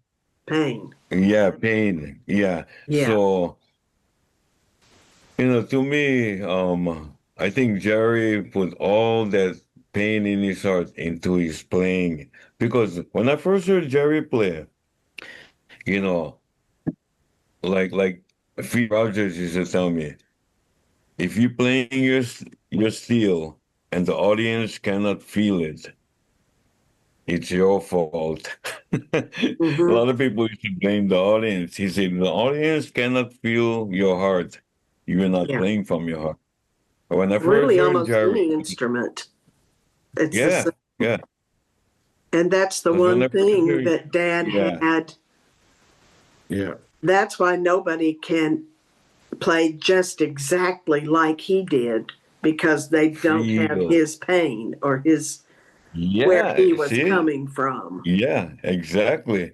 You know, and um, like if you got somebody who been pampered all his life and he gonna try to play Hmm. music, yeah, you know, um, that's why when I first heard Jerry, it didn't matter where he was from or what nationality. And then when I first bought his album, I put him on and I was like, oh, this guy playing Hawaiian steel, and with so much feel. So to me, that feeling too, because when I was born before the polio vaccine came out. So Okay. I contracted polio, and for like 8 years of my childhood was spent in Shriners Hospital, being operated on and everything. So that's one thing I had to deal with through my lifetime. People pushing me down or ridiculing me, said I'm good for nothing because I cannot play sports. Oh Oh, yeah, you'd be surprised. So when I was in Shriners Hospital, this old lady from the States, Mrs. Miller, she used to bring board games. She was a volunteer, yeah. She used to bring checkers and all these board games. But it was really bored. I'll bet. Boring. So one day she came with this shopping cart full of ukuleles, because ukuleles was way cheaper back then. And so everybody got into ukulele. And as the years went by, I played guitar. Then I thought, this is what I was meant to do: music, not sports. Because Hmm. every time I used to want to play sports, I used to get hurt, and the doctor would scold me, saying, "Why, after you're 16 years old, your dad then won't have to pay the bill, not Shriners." And then I want to try surf, and I almost drowned a couple of times. So I thought, maybe this is what I'm supposed to do: play music. Yeah. Yeah, but before that, I felt like I couldn't do anything Hmm. because I started believing the people who say, "Hey, you're good for nothing," you know. But in life, you gotta find yourself, yeah. Yeah. Yeah, Having lived here in Lima, I've lived here for almost 20 years now. I get a sense of the background that he came from and his parents and the time. But even yeah, now, constantly on the news, on our local news, they're showing where they have high school students and eighth graders go to these places of work. And it's all about when you graduate, you take up work, you work, you yeah, don't. So I get where his parents were coming from. I mean, here's this teenager that they've tried to raise. You graduate, you get a job the next day, start earning your keep. yeah. And Be same in he Hawaii. comes in with a guitar and says, I'm going to be a musician in Lima, Ohio. You know, I can get how their jaws would have dropped, Yeah, but they certainly didn't handle it the way they should have. But I guess maybe at that time they couldn't see his dedication to it yet, yeah, how yeah, serious he really was about it, because that really was his calling. That was, yeah, you know, like I said, he was a good dad, but his heart was in his music. Not that he didn't love us, he did. I mean, I have all kinds of good memories, like I was telling Mike mm, about going fishing with him and, stuff like that. And when I was just little, I remember he was playing down in the basement. We had a den at our house, and I'd go down there and I'd say, Daddy, make it sound like a chicken or a rooster. And he would. He'd go, Yeah. and make it sound. And I'd like, and I said, now do a train.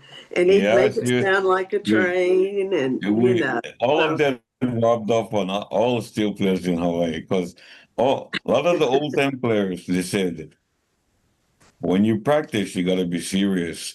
But they said after you learn, he said you gotta learn how to laugh, you know. and enjoy So it. Yeah. yeah, yeah. And Not not take it just so seriously. yeah, he said when you get on stage, I remember Pete Rogers telling me, when you get on stage, that's the musician's playground. Mm-hmm. So he had this simple wisdom, and he said, so when you go on stage, you don't go there and make trouble or really care. You go to your playground to play. Yeah. Yeah, Yeah. simple kind philosophy, but it's true. Mm-hmm. Mm-hmm. When you practice, you got to be dead serious. But as soon as you get on stage, that's your playground. I like that. You cannot go on stage and be. I know some groups who go on stage and they're so serious they cannot even smile. Yeah. Yeah. To this day, I remember some of the faces he used to make while he was playing, and his mouth would do a certain thing, and Oh yeah, yeah. It just. In fact, one time in Chicago, Joliet, Chicago, the steel festivals, Mm-hmm. Yeah. he caught a cold one day. And then we look at him, we say, wait, you look like W.C. Fields. And he went, shut up. I can hear him. No, he actually went, look like W.C. Fields. Because his nose was all swelled up and was red. And we used to look at him, we said, boy, you bother me. But yeah, that that time when I made peace with him, Yeah. so you know, so he got the cab and he told me, "What you gonna do?" And I was so like this whole thing lifted off Yeah. off my whole body. I told him, "I'm just gonna walk around and yeah, yeah." And then so that after that was about 10 o'clock. I just went walking in Waikiki, just like I was floating, buzzing, because this heavy weight lifted off me. Yeah. Yeah. And it's a good thing because a little while after that he passed away.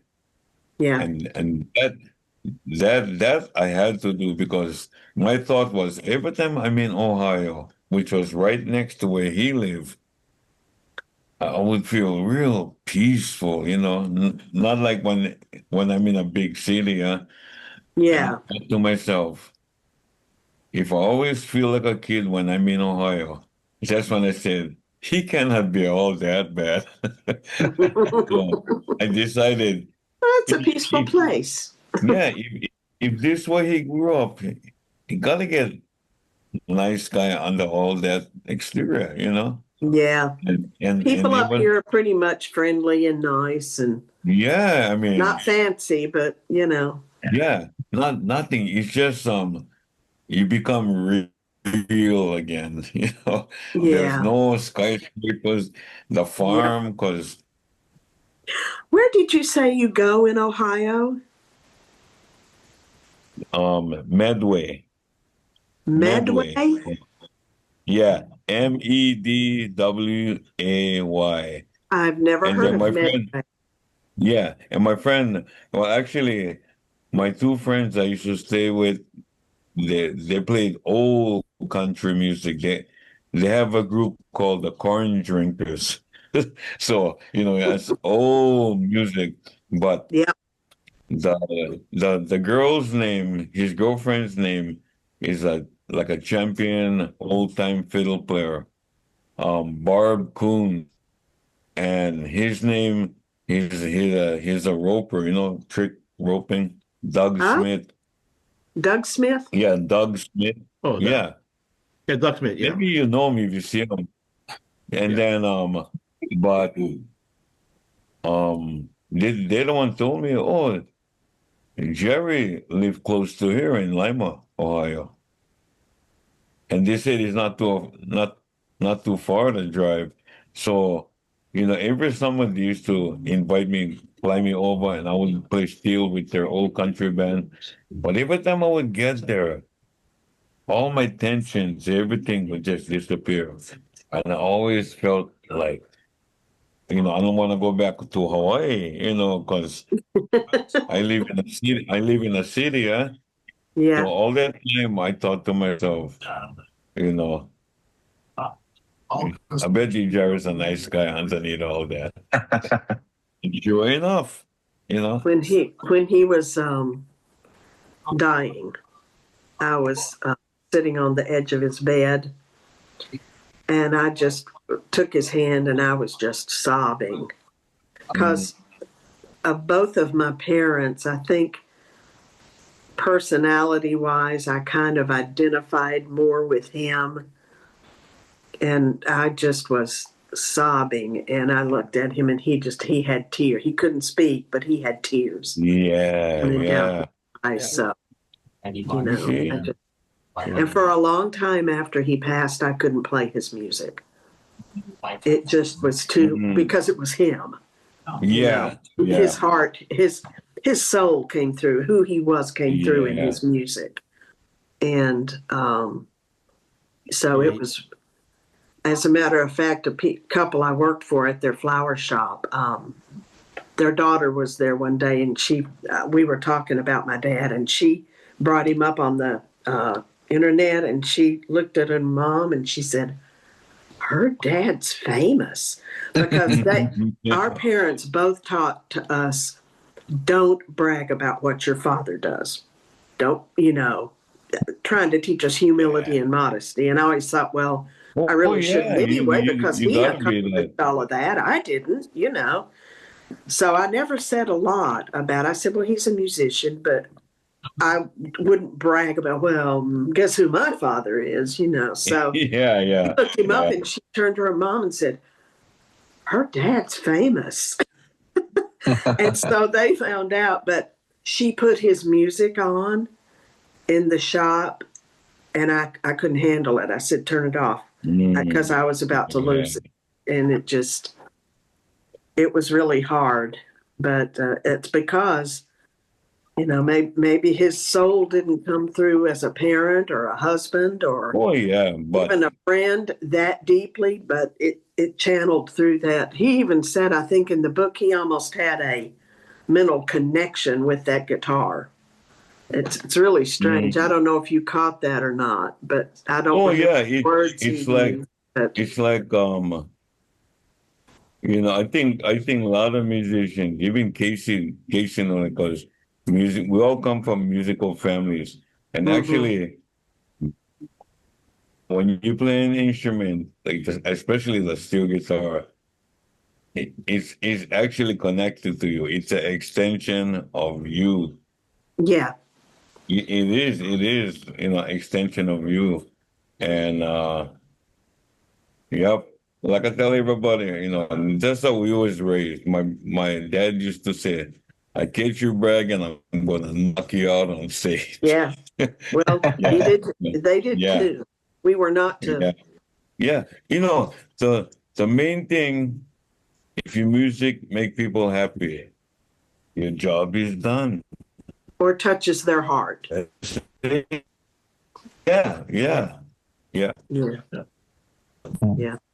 Well, I don't know if you all can see this or not. It's a picture that I have that I hang on my wall.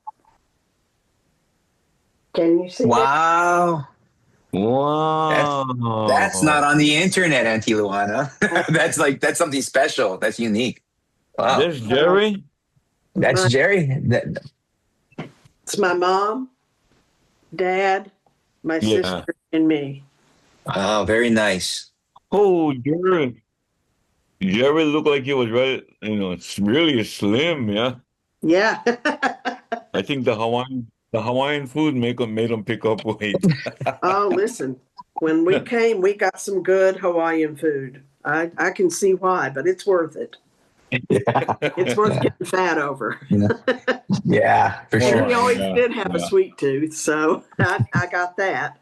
My sister did too. Auntie Luana, like you mentioned how like when Jerry, seeing how like the working class in Lima and you go to work, right? And I have to I totally understand that, but I feel like I have to give Jerry a little bit of I have to give him a little bit of his own propers because he was working. He was working and he was painting houses, he was mowing lawns, and he's like, I'm doing this and I'm playing music. It's not like and then, the deal he worked out with Mr. Dirth was for every Dick McIntyre transcription, he gave him $1.50. Wow. And I just did the inflation calculation, inflation calculation. $1.50 in 1937 is $33.50 today. Could you imagine every time you write out a transcription, you get $33? And then so he was making money, and then he was using that to pay off the bake light. Yeah, so right. I can totally see how Jerry was like, no, wait, I'm doing everything right. I'm working hard. I'm earning my own way. And I could totally see how painful it was for him and how hurt he was because it wasn't about the money. They just wouldn't understand. They couldn't.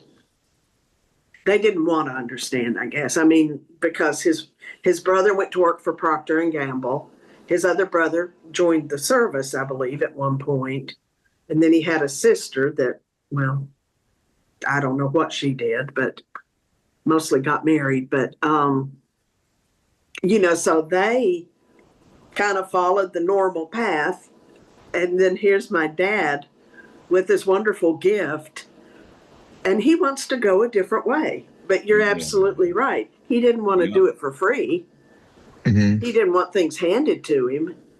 And I mean, when we saw, like we were laughing about the German, when we saw the papers that he had, he kept track of every place he played and how much he made. Yeah. And he said it's a business too. Mm-hmm. So that was his business. Mm-hmm. And he ended up being pardon me while I brag, being a heck of a lot more well-known and revered than his brothers and sister did. So. That's true. And Uncle Bobby, when I had that conversation with Uncle Bobby and he told about, having the heart-to-heart with Jerry, and then Jerry revealing to him how he had the heart-to-heart with his father, and his father apologized and told him, I'm proud of you. This made me realize how important it is. The most important thing is the connections we have. So that was from Uncle Bobby telling me that story. That was the motivation for me to do this, because then because I was just like, how many more opportunities are we going to get, Uncle Casey and, Uncle Bobby and Auntie Luana together. And, this is the first time, as far as we know, right? That people from different and Jerry is long past now. And I'm glad that we're able to do this, because it really is special. Like we're reminiscing about, if you want to talk, I'm going to brag on Jerry. I don't even know him, but I'm going to brag about him. We're talking about him because his music left on, and who's the person he was. So. Yeah. And another thing too, like when you said everybody, your parents is all right with, your grandparents is all right with everybody else, and Jerry wanted to go a different way. Just like my brother and I, everybody went to college. Us two guys wanted to play music. Yeah. But you always come right down to this. You cannot force your kids to be what you want them to be. Exactly. You gotta let your kids find their glitch. Yeah, that's right. Because I see some of my friends who buy steel guitars for their sons, and expensive ones too. And then when the son give up, they're yelling at the sons, and I felt like going over there and giving them a whack in their head. Said, you know what? You cannot live through your kids. Right. Yeah, you gotta let your kid live his life. Yeah. my sister became a teacher. She went to college and became a teacher. And I hated school. And Dad could totally relate. So he never scolded me for hating school. And so the last thing I wanted to do after I finished high school was go to college. So I've always been kind of creative too. So I just decided I would like to be a floral designer. I thought, well, that sounds fun. I'm going to be a floral designer. Dad never said a word. Not like, well, you need to go to college. You need to you need to do this. You need to do that. I went into an apprenticeship with floral designing. And I've been doing that my whole life, except for other things when I couldn't find a job doing floral designing. I worked in garden centers with plants, and just in my blood. I just love it. And I've had a happy work life my whole life. And he never said, you should be doing this to me. And I always respected him for that. Because that's what he went through when he was growing up. Yeah, you know? I didn't. And like my brother and I, whenever there was report card time, my dad would look at our report card and goes, "You guys only go to school for lunch and recess, yeah?" And one time my brother said, "Yeah," and we got slammed. Seems like I remember Dad saying, and I echoed it after him, the day I graduated was the happiest day of my life. It was the same way. I was like, goodbye. It's hard for creative people.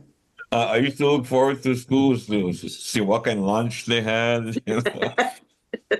I looked forward to music. I was in the chorus. And I used to carry extra books to make myself look smarter, but the books was nothing. Oh man. I wish I'd thought of that. See, I wasn't smart enough to even think of that. Take an extra book. Hey, Uncle Casey, Uncle Bobby, were you ever on a gig? Do you guys have a shared experience with the two of you and Jerry? Do you happen to have? Do you remember anything? Only with the whole outlet, maybe the steel guitar whole. Yeah, only the one at Hawaii Clubhouse. Yeah. Yeah, Hawaii. Yeah, the clubhouse. Yeah. Yeah, when he came on stage with this frying pan from Merle Kekuku or something. Yeah. You remember? Yeah. Oh, bro. When I first saw it on the frying pan, I was like, wow. And then he told me, oh yeah, this from Merle Kekuku. Yeah. Kekuku family. Yeah. I don't know what that means. I think that was Merle Kekuku. Sorry, Uncle Bobby, real quick. I'm sorry. The nephew of Joseph. Yeah. So, Auntie Luana, Joseph Kekuku was the Hawaiian kid who invented the steel guitar. Oh. Yeah. And so Merle is the nephew of him. So that must have been something that Jerry really treasured, because as much as he loved Hawaiian steel guitar, he had a frying pan that was owned by the nephew of the man who created Hawaiian steel guitar. So that's special. So a lot of things that, because Uncle Bobby and Uncle Casey, they know all this common knowledge amongst them, but it's just like, it's really special, because it's a lot. It's probably only people who are kind of in the know would know, but to them it's so common knowledge. They just say it. But what they're talking about is really special. It's just like their humble speak and stuff. Yeah. Well, he's kind of the founder then of the steel guitar. Yep. Yeah. Not the nephew, the other one. Yeah. Mm-hmm. Joseph. The uncle. Joseph. Yeah. Uncle. Yeah. Okay. So what was about that whole Laulea? Did you want to, is there anything you can I think that's the only time that we probably was on stage, and some probably other whole Laulea too we had in Waikiki. Well, at the end, they would call up all the players. Yeah. And Jerry. Yeah. Wow. Yes, yes. So yeah. It's about the time we've been on stage, yeah. And then of course, when at gigs too, like Bobby them used to play at Dots in Wahiwa, and Oh, yeah. yeah, other kind, playing, that was like a jam thing there, man. Yeah, Hmm. But after yeah, the lockdown, we lost all the gigs. yeah. Hmm. Yeah. Been Well, lost. mainly because after the lockdown, the guys who hired us, um, they couldn't pay their workers, so Yeah. they needed one partner, like the money man, so to call. So he said. So when the money man partnered up with them, and then and when it came time to hire us back, the money man said, "No, I'm gonna hire who I wanna hire." Mm. And yeah, and the workers would tell them, "Hey, no, Bobby guys, they bring in the audience, but no, they Mm. handle the money, huh? And I guess Mm. they didn't want to pay. You know? Yeah. Yeah, there's even nowadays, man, you get hired for a gig, and sometimes I get paid what I used to make in 1980s, but what you gonna do, you know? Yeah. I'm sure Jerry felt that way too, because I was watching I was Yeah. watching a YouTube video of him speaking at the one of these steel conventions, and he was saying that how he played at this hotel in Waikiki for 10 years, and they didn't treat him very well. It's Oh tough. I yeah. guess. Yeah. Oh, No, no. Yeah, I show we got a you. special Uncle Casey. Bring it. Is that the Is that one your from grandpa's Merle? one?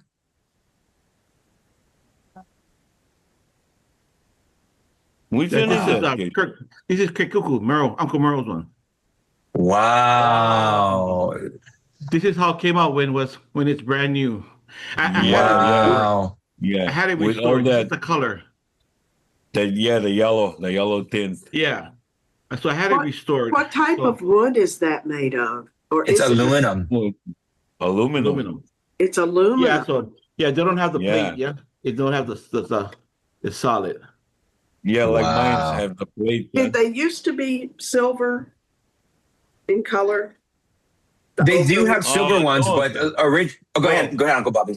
The original finish, you see, they made it by pouring aluminum into a mold, and then when they finished with that, they used to give them what they call the lacquer wash. They Yeah. would dip it in lacquer, and over the years, it would turn yellow. Yeah. Yeah, Oh, like this one, only some of the lacquer left, you see, but mm-hmm. Yeah. the front, Barely. Yeah. over the Yeah. years, it gets rubbed off. Yeah, Yeah. but the whole thing is aluminum. But this one over Yeah. here is my That's grandfather, Billy's. Oh, that's the one he Oh played with yeah, Auntie yeah, Genoa. That's the Yeah. one he yeah, played at Auntie Genoa at, yeah. at, I at, Yeah. uh, Yeah. at No, I UH. but I heard had her it. perform. Yes. Yeah. So I had it restored. Oh Yeah. So yeah, it had so it had the restoration on it. I redid yeah. I remember everything. you showed me that when the on Lures. You know when the Yeah. Steel Festival was on Lures. Yeah. Yeah, that's right. The White Pearl. Yeah, Yeah. The white pearl. Yeah. So I had it restored. yeah. And the advantage I said with the frying pan and that bakelite, the one that Jerry used to use, that hard plastic. The Yeah. advantage with this is termites cannot harm them. Yeah. Yeah. like the wooden steels, a lot of them left in the closet. The termite gets to them, and it's Oh yeah. gone. Yeah. Yeah, Oh like yeah. like this. This thing gonna outlast us. You Oh know? yeah. Of course. Oh, As long as you don't leave them outside. Yeah. Yeah, yeah. And actually, Jerry had one like this, a short neck that was given to him by poor Almeida's widow. Yeah, Wow. I think the short neck, yeah, Casey, on Bird in Yeah. Hawaii. Yeah, the Yeah. short neck. Yeah. And then the wife Yeah, gave Jerry the national. The national the tricone, the tricone. metal, yeah. Yeah, that was Yeah. cool as one. But the one Jerry playing on that album, the short neck, that's the best sounding frying pan I ever heard, man. Yeah. And you can tell it was played because if you look close up, it's all beat up. Well, the cool thing about steel guitars is like Uncle Bobby mentioned, they live on past us, and you know, every time I pick up a frying pan, you know, it's like this has been played by it's been played by other people throughout the years.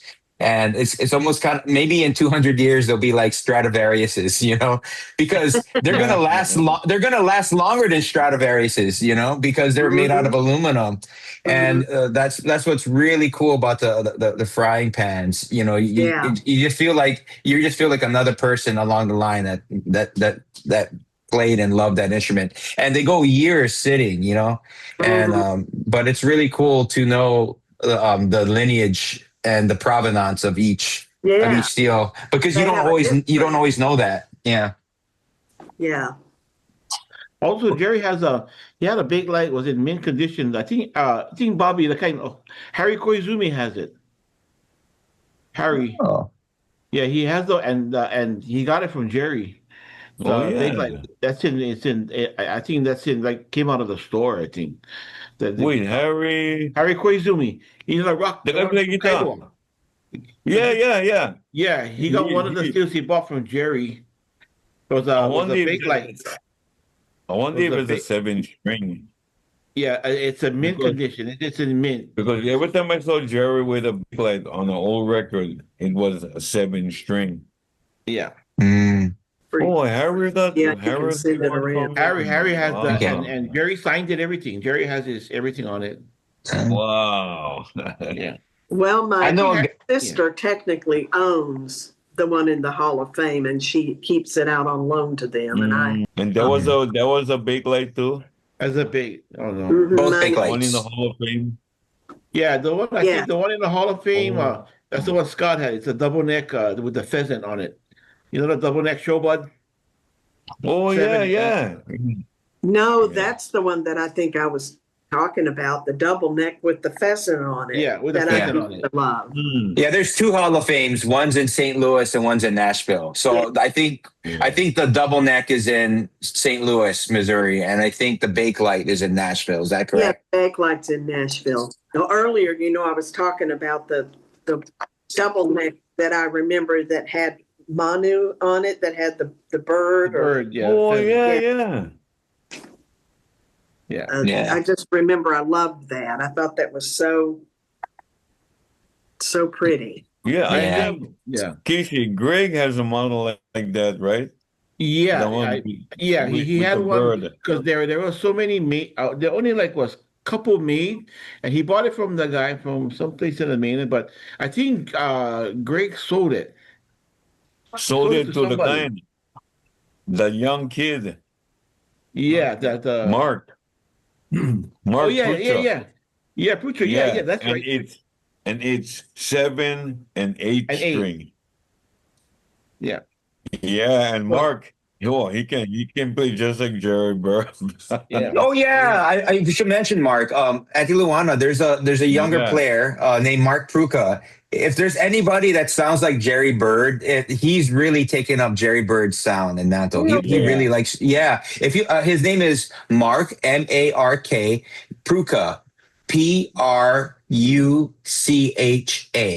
And he's try to find my pen. Aloha International. Yeah. The Winchester Festival. Okay, I have Jerry when Jerry later on in years partnered up with the guys in Japan in XL Fuzzy XL. Oh. So I have Jerry's 7 and 8 string double neck from Japan. Cool. Yeah, I had it for years. I played that for years at Halikulani. Yeah, he always the double neck. He always preferred 7 and 8 strings. because of his diatonic tuning. It was a 7 tunings. Yeah. Yeah. Mm. So I have that one, the XL, his one. I Yeah. have that double neck over here. Oh, Mike, that's some. could you text me that name? Yeah. Because I think my kid That's some. rolled off the table. That's not like Yeah. the metal one, yeah, Casey. Yeah, yeah, The metal body. yeah, Yeah. yeah, In fact, I had one XL, but I always go back to this. yeah, yeah, I yeah, always tell people I go back to my frying pan because I cannot cook on any other one. yeah, yeah, Got yeah, it. yeah, Thank you. I got it. You go. You like 'em. yeah. So I have those. Yeah, yeah, Yeah. What I love talking about these guys is just like it makes me feel happy because it's like when you talk to fellow musicians, we really love the gear and we love all that stuff, and it's nice. It's like you never lose. It's nice to see you never lose it. You're Like I always say. you're definitely a family. I can tell that. Yeah. Definitely a family, a steel guitar family. Yeah, well, it's the love, the common love of the same thing, Yeah. and you get to know people.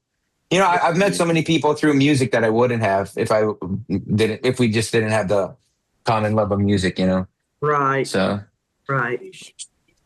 Well, we just were not in the hub of all of that in his life.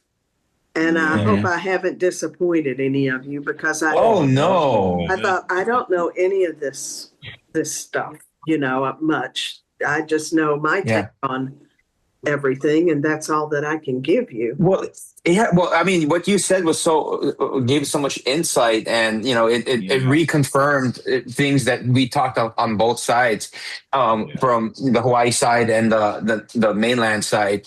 Mhm. It just struck me like Jerry was such a singular-minded. If he was once he set his mind to it, he's gonna do it. And it just seems to me like, man, at 52 years old, he just left the mainland and went to Hawaii. Yeah. And then he started. I mean, that takes a certain amount of bravery, and a certain amount of Am I going to be able to find work? Am I going to, how's everything going to go? And yeah. And because he did that, we're having this conversation right now, yeah. And it's Uncle Casey. So I think Jerry went to Hawaii in 1972. How long was it until he met your dad and he started playing? Well, probably maybe 70, 76, 77, 78. Yeah, it was pretty fast. Yeah. Oh. Yeah, yeah. And this over here, this is the original Sho-Bud because they came up with other guitars before Jerry with XL in Japan. But this is an original, but I was reading this was my grandfather's shirt scale. Oh, yeah, Billy had one. Yeah. Get the Hawaii State seal. Yeah. Nice. Wow. Yeah. Wow. So I put his name on top. My grandfather's name. Wow. And your uncle Buddy, he had one friend Rickenbacker fry pan, yeah? Yeah, I don't know what happened to that. I don't know what. Yeah, I remember seeing your Uncle Buddy playing at one elementary school. Yeah. And then I didn't know who that was. And I thought, he reminded me of Billy. And when I talked to him, he said, oh, yeah, Billy, his brother. And he had one frying pan like this, Yeah. Oh, I just was reminded, remembered another connection. So, your Uncle Casey, your pops Hiram may have learned jazz from Uncle Bobby's uncle, because Uncle Bobby, your uncle, was a jazz guitar player, right? Yeah. Yeah, Casey. Well, I came down to see you guys play at Halekulani. So on the break, Casey and Dad came sit with me, and then we was talking, and then your dad told me, "Do you have any relatives that played in Waikiki?" So I just told him, "Oh yeah, I had this one uncle. He used to have like a combo, and he used to play like jazz and bossa nova. But the group would always be late, no show up. So he fired his whole group, and he bought himself a rhythm box. And then your dad told me, what's your uncle's name?" And I told him, Joe Basquez. And your dad go, "You kidding? That's the guy I used to watch to learn all my chords." your father said every time after school, he would run, go do his work, whatever, and go Waikiki and watch my uncle play guitar. Yeah. Yeah, but Small world. yeah, everybody learned from each other. Actually, when you think about it. Yeah. Somehow connected everybody. I mean, Yeah, because Especially in Hawaii. when I started playing, I started at 27 years old. So when I saw Casey at 15 years old, and I heard Sonny Lim 15 years old, I thought, man, I better get going. Yeah, 15 years old, and they was playing like old timers already. And was my brother the one told me, you always talk about playing steel, you should start already. But I remember buying my first steel on Bakelite, all excited. So I put them on a stand. First thing I thought to myself was, how did I get myself into this mess? Because it's so much harder than any instrument, steel Steel guitar. is. Oh, Yeah. yeah. Yeah, I've The heard only that. one, in my opinion, would be harder than steel is violin. Because violin doesn't have fret markers. So you have to perfect pitch your ears. Good ears, yeah. My son played violin in high school. He was first chair. Wow. And he... Man. Is that Michael? No, Michael's my daughter. My son's name is Adric. He lives in Atlanta. She lives in New York. Yeah, she's what you've been corresponding with. Oh, okay. Great. No, he loves the piano and the violin, and I've been encouraging him to pick up the violin again. I think he's going to, but he's just got like a high school type, because it was high school, but he maybe somebody will pick up the steel. Well, yeah, maybe. I don't know. Never know. Never know. Maybe the next generation. You never know, man. That's right. Yeah. When they hear about, what do you mean my great granddad was a steel guitar player? But he wasn't just a steel guitar; he was the steel guitar player. I love that. I mean, he like was dad to us. He was daddy. And yeah, we knew he was good, and it's crazy how he invented C6, and that's like that's practically almost universal tuning at this point. And like he came up, he was the first to come up with it. So anybody who plays C6 tuning, you're like standing on his shoulders. I mean, that's a pretty amazing accomplishment. It's and I don't know when pretty he amazing. invented it, but the one thing with the C6, I think, is because it's the easiest tuning to play. It's most common sense. Yeah, a whole song can be found in the space of 3 frets. Like a lot of the old tuning, you gotta move all over the place. But all the tuning is sweet if you play it the right way. Yep. All the notes are there. It's there for you but it's up to you to find them. Mm-hmm. Simple, yeah. Yeah. Yeah. Simple in concept, not easy to do. Yeah. Well, gentlemen, I'm going to have to close this out on my Yeah. Okay. Well, we appreciate I got you. a feed, and thank you so much for inviting me in on this. Thank you. And you know what? Even when you speak, you remind me of your dad. Thank you. I think. Yeah, I mean the same. I definitely got his sarcastic thing. Yeah. But it's been great. This would mean so much to him because he probably wouldn't dream that everybody would even still remember him. Probably. Yeah. What did I do that was so great? But yeah. Well, I really enjoyed. Go ahead, Uncle Bobby. No, but that's how some of the best things that happen, you don't see it coming. No, Think about that. that's You never see absolutely, things coming.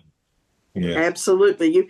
And I'm sorry I was so very cautious, but I'm pretty Oh paranoid about no, no, scams, and no, no. not everybody is just average folk like we are. So Yeah. you got Well, to be no, careful no, no sometimes. problem. I'm the exact same way. Like Yeah, you have to be, unfortunately. yeah. Uh, Yeah. I'm glad I found you, and I'm glad you were willing to do this. It was just so much fun. I really enjoyed it. Yeah. I'm Yeah. glad you found me too, all of you.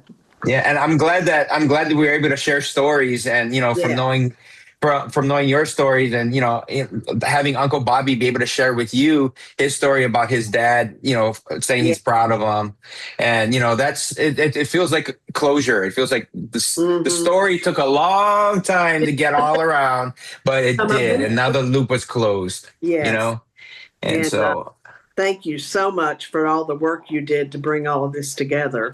my pleasure. It was absolutely a pleasure. Yeah. Thank you, Mike. Hey, no problem. If your sister Auntie Lani ever wants to do it, wants to participate, if she's ever hopefully her health gets better and she's feeling better, but if Yeah. she ever wants to do it, it sounds like we're all up for doing it again. So Okay. We would have where to where do it else? from Nashville though, because she does still live in Nashville. Well, I mean that's fine. That's fine. Like, we'll just have to. It's just Yeah. time zones and logistics and stuff, right? Yeah. So yeah. If Auntie Lani wants to be part of this again, there's I have no problem in trying to set this up if everyone wants to do it again and just talk Okay. story. The problem is you're talking to a bunch of Hawaii boys. Once we talk story, we don't stop. If you get a Portuguese guy in here, Portuguese people, just gonna talk forever. We talk forever. talk forever. We're having so much fun. We don't even remember what we talked about. Well, That's part of Hawaii culture. Guitars, and I saw a lot of guitars, so that was nice. Yeah. Uncle Casey, Auntie Luana got a split, but if the three of us want to hang out for a little bit, I'm cool with that. No, I gotta. I gotta. You know what? Ever since I had this bad tooth, I think I lost about 5 pounds. I gotta put them back on now. I gotta go eat. Hey, That's Bobby. so painful. The next one, I hope we can get more people on the next one. We'll try to get the other daughter, the older daughter. Yeah. Hey, Don't Bobby. get too many in because it'll lose the Yeah. intimacy of it, and Yeah. and I might chicken out. So Okay, we'll try to just get Auntie Lani on it. We'll do the 5 of us. Hey, Bobby. hopefully she'll have better days. Uncle Bobby, Casey I wants to show something. I get something for you, Bobby. You have a 7-string Gibson with a Charlie Christian pickup? Oh, You know what? All right, you guys enjoy yourselves. One of my Nice friends to meet had every one. of You know you. Bill Preller. That's the one. I get his one. Remember Bill? Oh, that's his. That's his. Bill. Bill's one. Oh. Good night, everybody. Yeah. good night, Auntie Okay. Luana. You take Yeah. care Aloha. now. Aloha. Yeah. Uh, I get Bill's 7. one. Oh, no, but you know why? I played one, but you know what, Casey? Once you play one 7-string Bakelite, Yeah. nothing else compare. Yeah. Yeah. Because I played 7-string because don't get me wrong, the Gibson, the Charlie Christian pickup is sweet sounding. Hmm. But once you play one Bakelite with a sustain, The thing. Oh, yeah. yeah. Oh, Yeah. That sound, yeah. I mean, I played. I think I played that before, 7-string. But Yeah, Bill before he died, yeah. oh, Yeah. and then Warren Slavin had one too, you know. One Yeah. Nobody 7-string. thinks sunburst, sunburst color. Yeah. But you know what? When you play Rickenbacker, Yeah. I mean, that's the even the XL, the one the double neck. Yeah. Oh, I got rid of mine because it was just too heavy, and I back. Oh, yeah. Yeah. Yeah. I know the kind now. What is his name? The other boy. He came back Big Island was playing steel. Where'd you go? Oh, Capono? Capono No, no Lopes? Capono. Ethan Gore, Yeah, the yeah, yeah. Holly Somebody, kid, yeah, yeah. Ethan skinny Gore. Holly guy, Yeah, skinny. Yeah, yeah. Allen student, right? Well, Alan Gore, the Stewart. last name. Yeah, yeah, Gore. Yeah, he can sound like Jerry Byrd too, but that kid. Yeah, yeah, yeah, yeah. But anyway, man, yeah, to the next one, man. We'll set up the next one, Mike. Oh, sure, no problem. If you let me guys, know. having you guys two guys together talk, it's like two gearheads. It's so much fun. Yeah. You get so many steals. Uncle Casey gets so many steals. Uncle Bobby gets so many steals. Casey, I gotta tell you guys something. I gotta tell you something. You know, I used to play regular C6, yeah, So Yeah. and then I was living Salt Lake, so I went to one snow in Salt Lake, and I seen Lina Machado, Songbird of Hawaii. Oh, I yeah. went put them on. And for the first time, I couldn't figure out what the guy was doing because that was your grandfather grandfather. playing A6, Yeah, yeah. A6, yeah. So I couldn't figure out nothing. So when I met my other friend in Kaneohe, Kalabe, the last name, his dad played A6. So the dad told me, I told him, what tuning Billy Hew Len using? He said A6. So when he put them on the steel, I was playing them and I was thinking, if I'm gonna learn A6, all the songs I'm gonna learn on C6, I gotta learn them again. So I'm gonna put the bar up here. I'm gonna play them. I said, hey, I need 1/7, and that's when I could figure out your grandfather. I put one high G on the C6. The high G, yeah. Yeah, Yeah. because when I first heard your grandfather, I was like, man. I mean, and when I first met him, was at UH. Yeah. One story was Kahimeniana, yeah, the Yeah, contest. guy.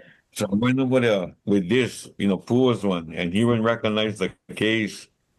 So after that, Billy told me, what you doing over here? I said, oh, I'm going to play the contest. Oh, your grandfather went snap. He go, contest? I don't play contest. I said, well, this one contest. Oh, the guy who went hire him was a big fat Hawaiian brother with a ukulele. We had to hold your grandfather back. He wanted to knock the guy off.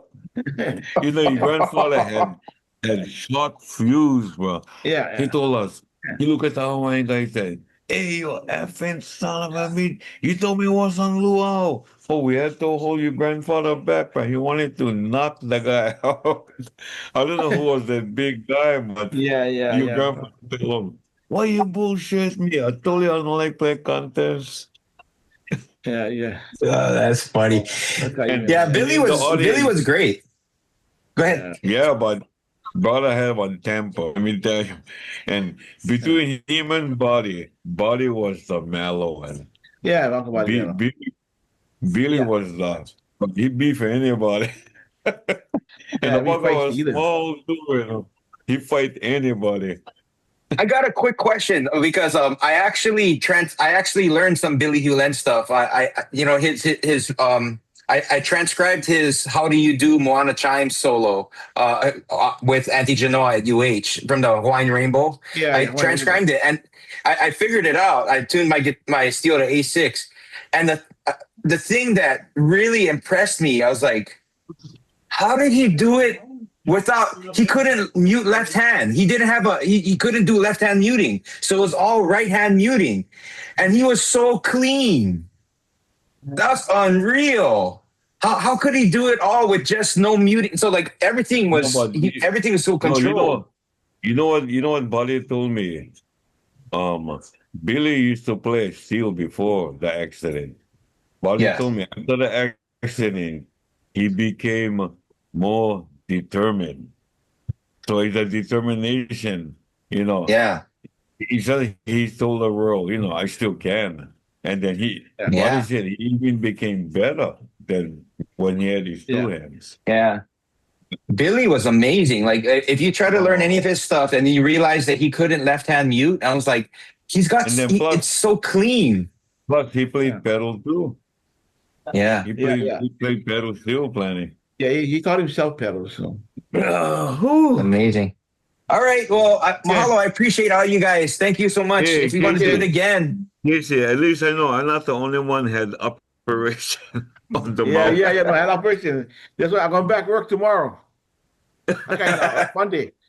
I'm going back to work Monday. What am I going to dentist? A dentist go. You see all screwed up, and you know what we go say, local boys. Oh, but I brush every day. Yeah. Yeah, we did. That's right. Casey, take care, brother. Okay. Okay, Joe. Hey, mahalo. Yeah, thanks, Joe. I appreciate you, Joe. Thank you. Hey, mahalo. Thank you. Take care. I got a message from the Mexican lady, man. What's the message? No. That's what Joe, but that's all right. I thought. Okay. Aloha. Take care.